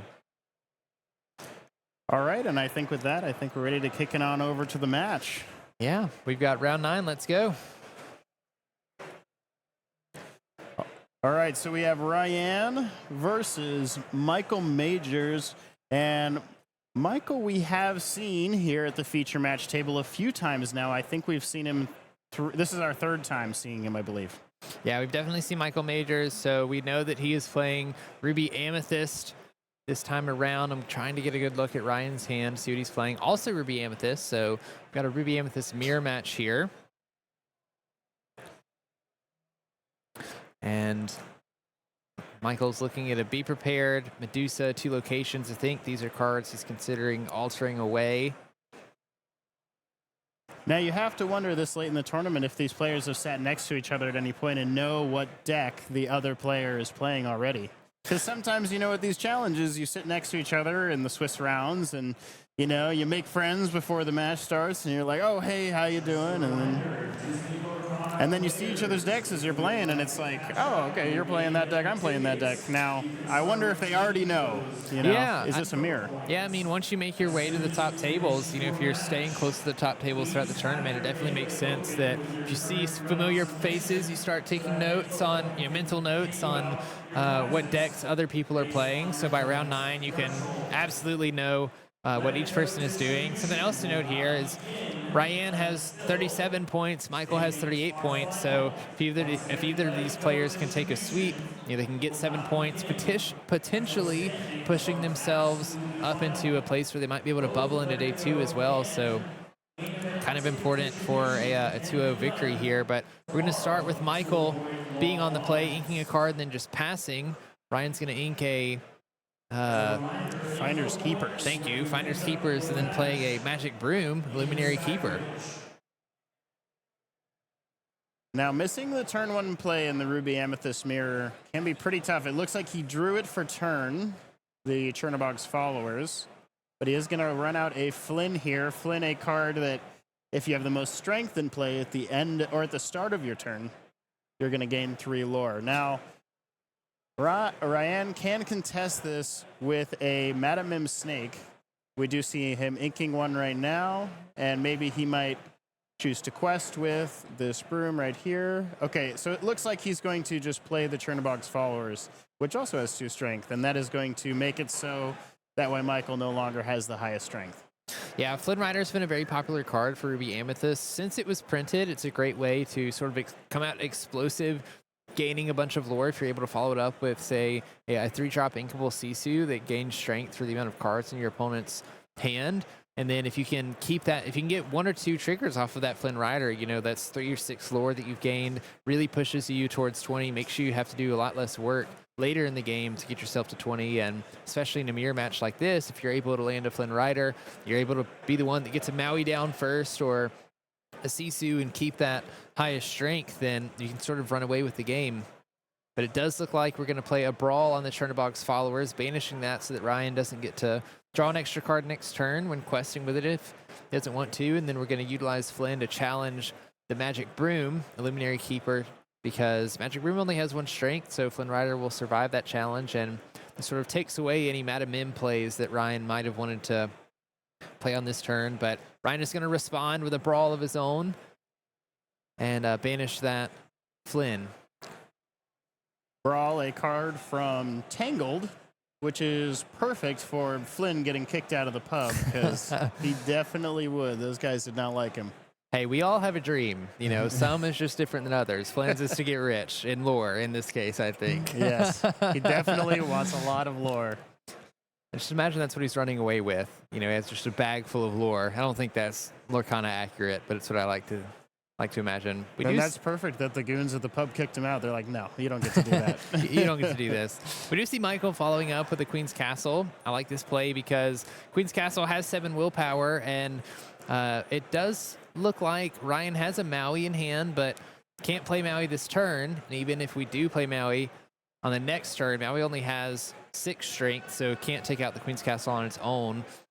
Ryan's going to play a Merlin Rabbit, drawing him a card, setting themselves up potentially for a Maui play on the next turn, but Michael's going to have this Queen's Castle survive a full turn, which means it's going to gain 2 lore. And then if we can play a character and move it there, and it stays there, then we'll get to draw extra cards for every character at the location as well in the next turn. But looks like Michael's going to instead play a Finders Keepers, drawing 3 cards, refilling his hand, knowing that we're playing a Ruby Amethyst mirror match, so this is going to go a little bit later into the game, and the player that usually has the better control tools and ways to keep their hands full, either through rabbits or draw cards like Finders Keepers, ends up winning. So we move on to Ryan playing the Maui, as we talked about earlier, banishing that Queen's Castle with Maui and the rabbit. These Ruby Amethyst mirror match are definitely come down to a war of attrition at the end of the day. So taking a turn off to play a Finders Keepers is perfectly reasonable, especially if you have a powerful follow-up like Maui to take out the rabbit. It's very important to take out your opponent's rabbits before they get, bounced back to hands and draw an extra card, and then they're going to play them again, draw an extra card.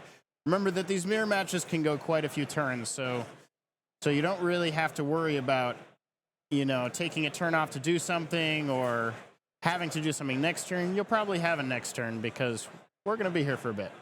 Yeah, I mean, we're already on turn 6 here, and neither player has gained more than 3 lore. It's just been a constant kind of back and forth. We see Ryan playing a Madam M Fox to bounce the Maui back to hand to just banish Michael's Maui. That Fox is going to go into the Inkwell. I think Ryan had quite a few uninkables. I know there were at least 2 Be Prepareds that were in the hand. Michael playing another Finders Keepers, drawing 3 more cards, just refilling the hand. Saw a couple friends to the other side in there as well. There's really a lot of control tools. We reach a weird state in this mirror match where, like, if both players are just sitting on Be Prepareds and Brawls and things like that, neither one can really do much and commit much to the board. If we're all just banishing things, what's left to banish? Exactly. So it looks like we did get a goat. Now, Ryan is struggling a bit here with his hand. It's quite a few uninkables, and it's a lot of cards that strictly say banish characters. And Maui kind of, goes along the lines of banishing locations as well. But what Ryan is sorely lacking here is he's lacking in draw. Now, Michael has resolved 2 copies of Finders Keepers, and now we just see that friends into another friends. You can see Michael is very used to this situation. He knows what's going on with Ryan's hand. He's seen it before. So he says, yeah, I'll draw my entire deck, no problem. Yeah, I think Michael understands that, like you mentioned earlier, this is a war of attrition. So the more resources you have available to yourself and giving yourself options to react to what your opponent's doing and using those cards most efficiently is going to help you out tremendously. We see Ryan playing a Cusco, Wanted Llama, a 2-drop that I really like, one that's not too committal, to be honest with you. You can play it. If Michael throws out a Be Prepared, you're not really even that upset because Cusco's just going to replace itself. It's a card you're pretty okay just questing with because if it gets banished by a Maui or a Fox rushing in, it just replaces itself, and it also lends itself to be a pretty decent character to trade into other characters with the likes of Merlin Crab to boost its strength. We are going to see a Maui being played by Michael here, challenging and banishing the Merlin Goat. So Ryan's going to gain a lore when Merlin Goat leaves play. Michael just holding on to a ton of cards at this point, having resolved 2 friends, 2 Finders Keepers. At this point, I bet he is just thinking, do I want to ink any of these? And what can I afford to ink here? Because he has so many options at this point that it can be kind of hard to parse through them. So we see in his hand a few copies of Mim, Snake, or Rabbit, and we see a Chernobog's Follower. So he's probably thinking here is, do I want to give up one of these Mims to play this Chernobog's Followers? And it looks like that is the case, but we easily could have kept that Mim because our Mims are going to actually combo pretty well with this Tremaine that I'm eyeing down in Michael's hand. Yeah, the Madam Mims can be especially valuable in Ruby Amethyst. I think Ruby Amethyst is trying to just create incremental value as the game moves on. So being able to bounce characters back to your hand, like Lady Tremaine, like your Merlin Goats, like your Merlin Rabbits, can be really important. And I think Michael is trying to gain a little bit of incremental value through this Chernobog's Followers, putting it on board, letting him draw another card the next turn and request with it, or even having Ryan, I wouldn't say waste a card on Chernobog's Followers, but, there's plenty of other targets that Madame Medusa can hit that are much better than a Chernobog's Followers. Granted, Ryan also has the Madame M package that he is playing that he can use to bounce Madame Medusa, but Ryan does have much fewer cards than Michael does, and so We do see Michael playing a library for the turn. We're going to use Maui to banish what looks like the Cusco, which I love the locations being played in these mirror matches because it sort of is insurance against something like a Be Prepared or any sort of board wipe, because the locations will still be around while the characters are banished. And we're going to follow that up with a Lady Tremaine, forcing Ryan to choose a character to banish. Not much choice, is there? Not much choice. We I think I'll choose Medusa. in fact, you have to choose Medusa. You don't even have a choice. Popularly known as Ladies in Red, and Ryan's going to follow that up with his own Lady Tremaine. Lady Tremaine on Lady Tremaine violence here. And so we're going to follow that up with a Turnabox Followers to finish off the turn for Ryan. Ooh, we're going to see a Be Prepared here coming down. This is the first Be Prepared of the game. These are very valuable in this mirror match. You often don't want to be the first person to run out of Be Prepareds in the Amethyst Ruby mirror match. And I think we can start to see the value of the library coming through in two different ways. One of them being that it is a location, so when Be Prepared is played, only characters are banished. The location stays around, so that library is going to gain an extra lore at the start of Michael's turn every turn that comes around while it's still in play. But on top of that, Michael's now able to play characters and move those characters to the library, which we saw him do with the Turnabox Followers, so that if those characters are banished through Ruby cards, or in this case, Ryan playing an Elsa Fifth Spirit, exerting the Turnabox Followers, and then challenging into it with Rush, Michael gets to draw a card off of that character being banished while at the library. Now, do we think Michael has drawn enough cards this game? I don't think he has. I don't think Ruby Amethyst players are ever happy with the number of cards that they've drawn. I don't think they like the word enough. No, I don't think so. And like Ruby Amethyst is rarely a deck that I think you're concerned about, decking yourself out. You can lose the aim of Lorcana if it comes to your turn and you need to draw a card and you can't. But that's not typically something that Ruby Amethyst has an issue with. They have a lot of ways to draw cards, but rarely do they draw enough cards to get to that point. So I think they're just looking to put as many cards and many options as possible into their hands. Looks like Michael. This is very interesting. So Michael ended his turn with 5 ready ink, with a Merlin Goat in hand and 1 available move to the library. Now, this must be he must be expecting something here, and he must want to just hold this goat to just finish off the game. That must be it. Yeah, I think you have to just sort of assume that your opponent has answers to most of the characters that you play. So I think Michael's really valuing this Merlin Goat, knowing that I don't just want to play it and then move it to the library and have it banished, because Merlin Goats can be one of my win conditions. As I continue to put ink into my inkwell, there's going to be turns where I can play a Merlin Goat, play a Mim, bounce the goat back, even play the goat for a second time on the same turn, gaining 3 lore. You may need some of those more explosive turns. I see 3 Madam Mim Foxes in Michael's hand. So rather than just playing the goat out and then it being banished either by Elsa exerting it, if Ryan was able to find another, or a Be Prepared coming down, or Madame Medusa being played, just holding on to that for later, saying I can get more value out of this card if I had played this game a little bit slower. Michael knows that he has more cards in hand than Ryan, more options. So we're just going to let Ryan. We're going to force Ryan to play to the board, start creating some pressure, knowing that I can just sort of respond to it and kind of attrition Ryan out of this game and starve him of resources. So we do see the Chernobog's Followers, along with the library here, drawing 2 cards, gaining 2 lore total off both those things. That's pretty powerful.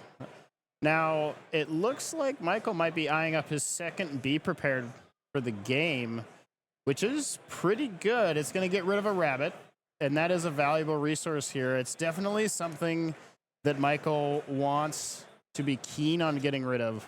Rabbit is definitely a card that can bring Ryan back into this game in terms of card advantage. So having it gone is in his best interest, but there are 4 copies, most likely, of Merlin Rabbit in Ryan's deck, so he might just have another one. Yeah, Merlin Rabbit is arguably the most important card, I think, in a Ruby Amethyst Sphere match for the reasons that you just said, being able to accrue that value of drawing cards, especially if you're able to combo it with Madam Mim bouncing it back and forth. So definitely important to get those banished, and Michael does that with Madame Medusa, playing it, immediately banishing the rabbit. I think it's the second time now that Michael has been able to answer a rabbit the turn that Ryan plays one. So I think that's 2 rabbits total down for Ryan.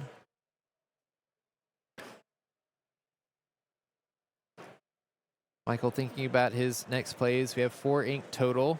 Still haven't moved Medusa to the library either. Looks like we're exerting 3 ink. Are we going to see a fox come down to bounce the Medusa? We Looks do. like it. And we're just going to move the fox to the library. Can't challenge the Elsa because the Elsa has evasive. Michael playing this game very smart here. It's going to be a long game. He knows that. And he's really prioritizing keeping these resources out of reach from Ryan, because both these players know that the cards in your hand are safe in this matchup. In other matchups, they're not, but in this matchup, the cards in your hand are safe. So the cards on your board are the ones you're really committing for your opponent to have access to. So it looks like Ryan's going to go ahead and throw down a Maui. Maui and Elsa are going to tag team and take down Belle's library. Poor Belle. Poor Belle. It was gifted to her, too, Yeah, you know? I know. And 2 heroes like Maui and Elsa just taking it down. How villainous. Yeah. I mean, see Madame Medusa coming in, banishing the Elsa, its spirit. I feel like we've seen this Madame Medusa about 8 times now. And we're going to see it 8 more. That's just the nature of Ruby Amethyst, right? You just reuse the resources that you're given. That's right. So it looks like we have 4 left over yet again. We might see another Mim here. Mim here, it does reset the Medusa, keeps it... oh, I see. Oh, okay. So we're going to reset the Mim so that way the Maui doesn't have a free trade here. That's smart. Yeah, now the Maui can't challenge into the exerted Madame Mim Fox. We also are guaranteeing we have another bounce card in our hand. We want to bounce this Medusa next turn and then potentially play it again because we have plenty of ink to do that. And unless Ryan has something like a Madame, or no, even Madame Medusa can't banish it. You need something like a Be Prepared to get rid of this Madame Medusa. But we do see Ryan finding a Finder's Keepers, drawing 3 cards, filling up his hand to a decent size at this point. I think I see 3 Be Prepareds in there. Another Yes. Merlin Rabbit as well. And we do see that Merlin Rabbit coming down. Okay, and then just a pass there. That makes sense. Maui cannot challenge because there's no exerted characters, and he cannot quest for he has no lore. And Reckless. So I wonder if we will see a bouncing of this Madame Medusa purely to banish the rabbit again this turn if Michael doesn't have a better answer for it.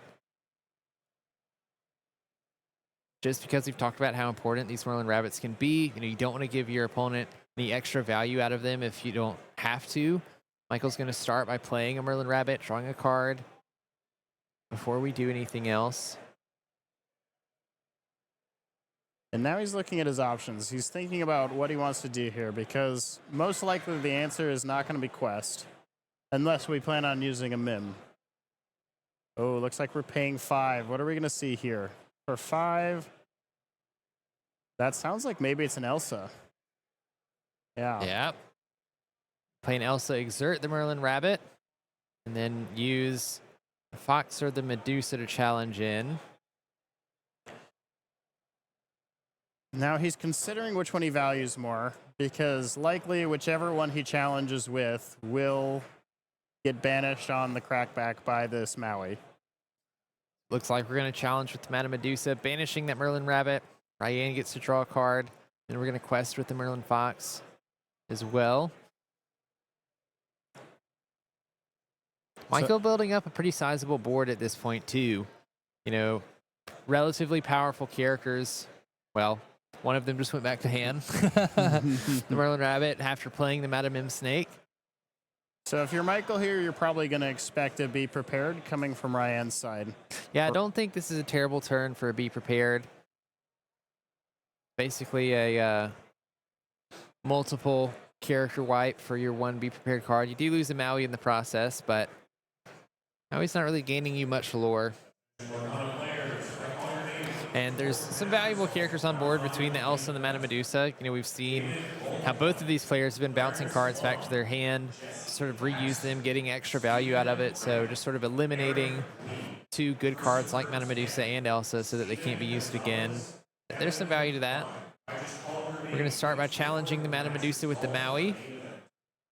Follow it up with the Snake of our own, bouncing the Maui back to the hand. And now it seems that Ryan is the one with an entire grip of cards, or maybe it's both of them. Looks like we are playing that Maui again. Gonna take out the Madame Mim, resetting the damage on it back to 4, because when it goes back to hand, it does lose those damage counters. One of the best parts about Madame Mim is that she can also work as almost a heal. All right, so we're going to ink a brawl, play a brawl on the Elsa. And look at that. We cleared half the board without a Be Prepared. I was about to say, we can see the power of Ruby Amethyst here. You know, not even needing Be Prepared, just being able to bounce your rush characters back to hand. Like you said, take all of the damage off of them when that happens, then replay them so that you can rush in again. Use some of your removal that you may not be able to use as much, like Brawl. Like, you know, the later in the game you get. Cards like Goat and Madame Medusa being played, the Brawl becomes a little less useful, but Ryan finding a way to use it there to banish the Elsa. We're going to see Michael playing Rabbit and a Goat. We're going to bounce the Goat back to hand, gaining 2 lore as it enters and leaves play. We talked earlier in the game about Michael holding on to the Goat, you know, not playing it onto an open board, sort of keeping it safe in his hand, and we see that combination happening here. Still has a couple bounce cards in hand, you know, can do that for a couple turns at this point. Now we do see a crab in his hand. He's probably saving that here for if Ryan decides to maybe get aggressive with a few location cards, maybe on a turn where Michael has no characters or some weaker characters in play. He'll save the crab and maybe pair it with a Maui to take out a castle. I could see that being a play. Yeah, locations are definitely something you have to think about in the mirror match. We saw a little bit of the work that the library was doing earlier, sort of insulating yourself against something like a Be Prepared or a board wipe. So it looks like we're eyeing up 5 ink here, probably for an Elsa to exert this Merlin so we can take that off the board. Michael drawing a Queen's Castle off of that Rabbit when it leaves play. You can really see how this Ruby Amethyst mirror match is sort of a battle of who can create the most value out of their cards. Using the Elsas to exert characters and then challenging them rather than using any of the just hard Ruby removal available to you. Ryan's going to finish off the turn with a Cusco before passing it on to Michael. Michael also has a full hand of cards available to play. Might see that Goat come down again. We do. Gaining a lore when it enters play. Goat just putting on the constant pressure onto Ryan to really just end the game fast. Yeah, as long as Michael has this Goat in hand and continues to bounce it back with cards like Madame Mim Snake or Madame Mim Fox, there's not a lot of ways that Ryan can interact with that. So Michael having the lore lead already as well means that, you know, Michael is definitely the aggressor here, the one forcing Ryan into the reactionary role. So here we saw Michael do a pretty tricky play where he used a Madame Mim to bounce a Madame Mim and then played a Madame Mim to bounce a Merlin. And what this achieved is it reset the Madame Mim Snake from exerted to now it's ready. And that is valuable because now it cannot be challenged by the other Madame Mim Snake on the opposing board. Every lore matters right now, especially for Michael. It's very much a race here. to try and get to the finish, and for Ryan to stop Michael before he gets there. But he really only has enough turns to do it before Merlin just does it himself. Yeah, I mean, there aren't very many characters in the Ruby Amethyst decks typically that, have more than 1 or 2 lore at most. So it definitely is a game where, each player is just slowly gaining lore throughout the game with as much advantage as they can muster. We see just how powerful the Merlin Goat bouncing can be for Michael. Ryan is playing a Merlin Goat here, also playing a Merlin Crab, and banishing a Magic Broom to draw a card, I believe. Crab can give a character challenger +3, but because Michael bounces cards and replayed them last turn, there's no exerted cards to challenge. And Ryan's hand is looking a little bit rough, I think. We have a lot of reactionary cards. I think there's only 5 or 6 in the hand. 3 of those being a Be Prepared and the other one being a Maui.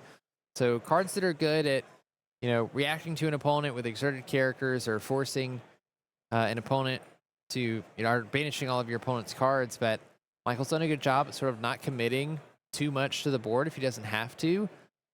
And unfortunately, those cards in Ryan's hand, aren't particularly helping him push a lore lead to catch up to Michael. So we do see our second Be Prepared of the game, and this one coming from Michael again. So Michael being down 2 Be Prepareds, well, I think Ryan still has all 4. Oh, and we are going to follow this up with a Queen's Castle. Really powerful play here because Ryan does have a Maui in hand. Usually you're concerned of a Maui coming down, but Maui only has 6 strength, so you need more than just the Maui to challenge this Queen's Castle, which almost guarantees 2 lore for Michael on the next turn after a Be Prepared, because there's no characters in play for Ryan to use with Maui to challenge. We would need something like a Maui and a Madam M Fox, or a Merlin Crab and a Maui or a Fox just to get rid of this Queen's Castle. We know we have the Maui. I don't think that's a Fox. That's the other character, but I do think we have a Friends on the other side we can use. Look for some options. If we have enough ink for it. I think that's what we're counting up here. Do we have enough ink to play the Friends and the Maui and a potential Crab or a Fox? It looks like we would if we ink one of the cards in our hand, which is not ideal, but maybe can work. No, because 3 of those cards are Be Prepared. So the only other card we could ink... Oh, no, there's a card past the Friends as well that I can't see. But we are going to start with the Friends. Look, draw 2 cards. See a Tremaine and I think a Location. So that's not going to do it. Okay, so it might be on Ryan here to just hope that there is no Madam Mim in his future, because he knows about the goat already, and he knows that this 2 lore is potentially inevitable from the Queen's Castle at this point. It looks like we are going to slam this Maui down. He's going to rush in with his ability, and then we are going to play a Madam Mim Snake to bounce him back for next turn, but I think Michael's going to have this game here. Let's see. Yeah, we're going to gain 2 lore from the Queen's Castle, play the goat, and then there's the Fox. And then there it is. Gaining 4 lore for Michael, giving him the game 1 win. That was a really amazing mirror match.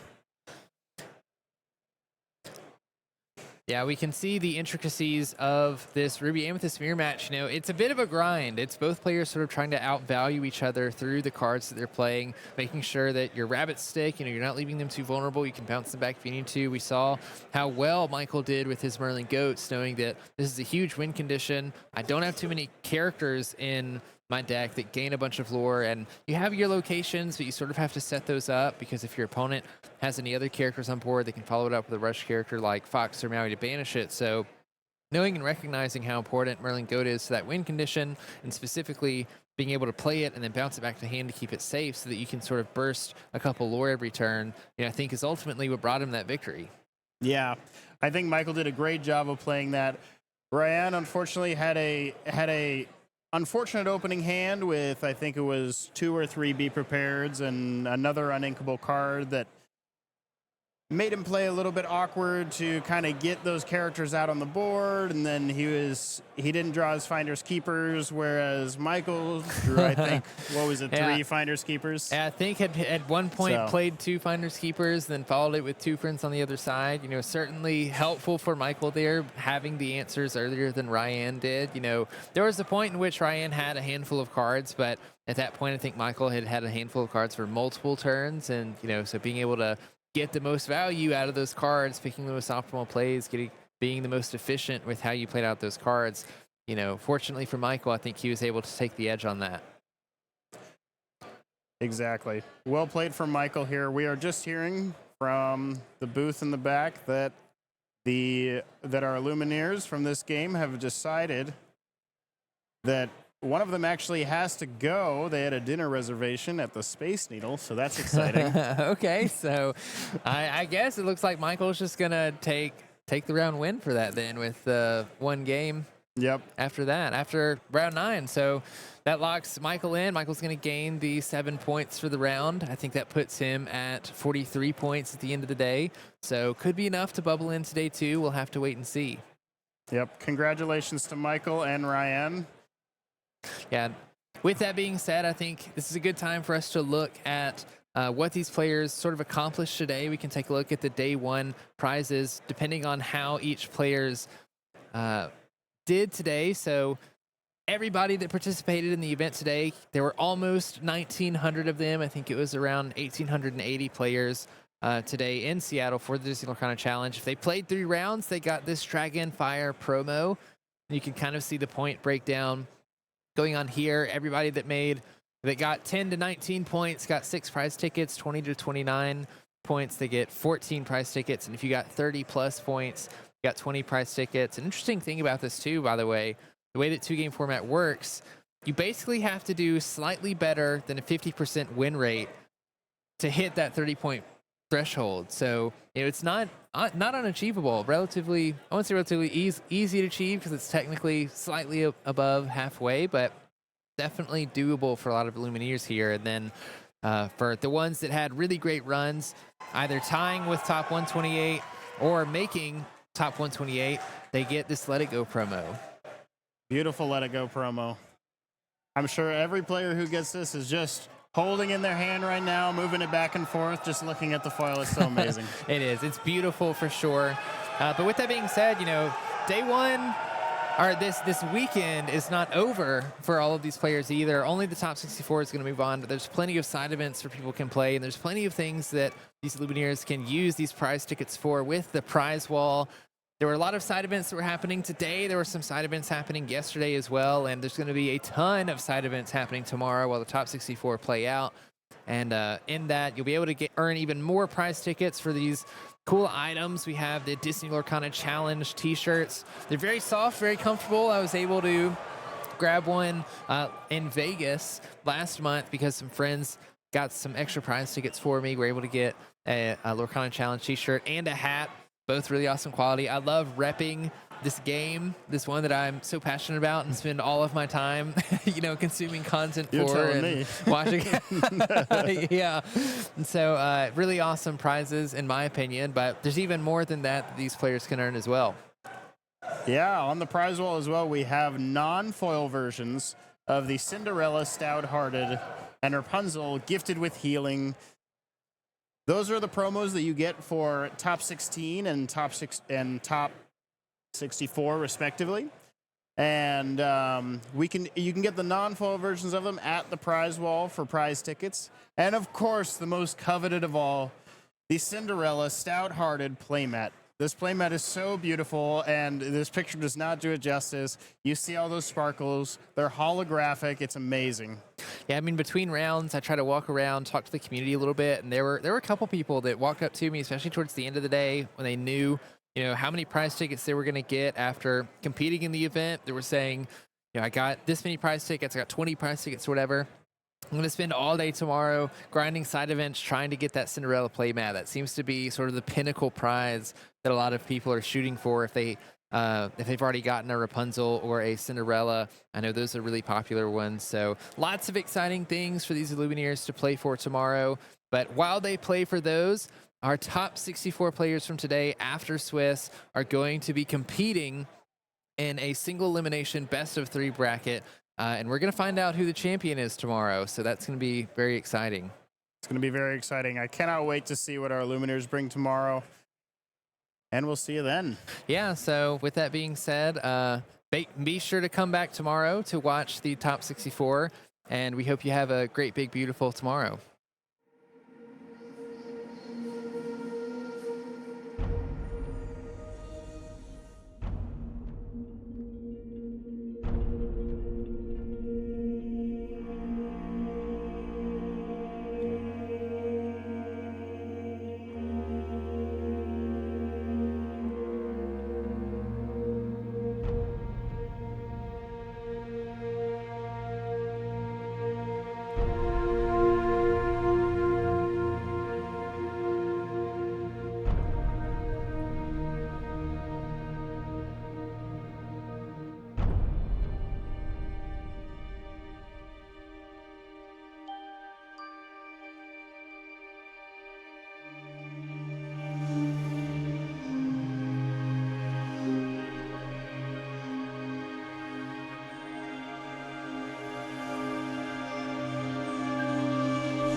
Thank you.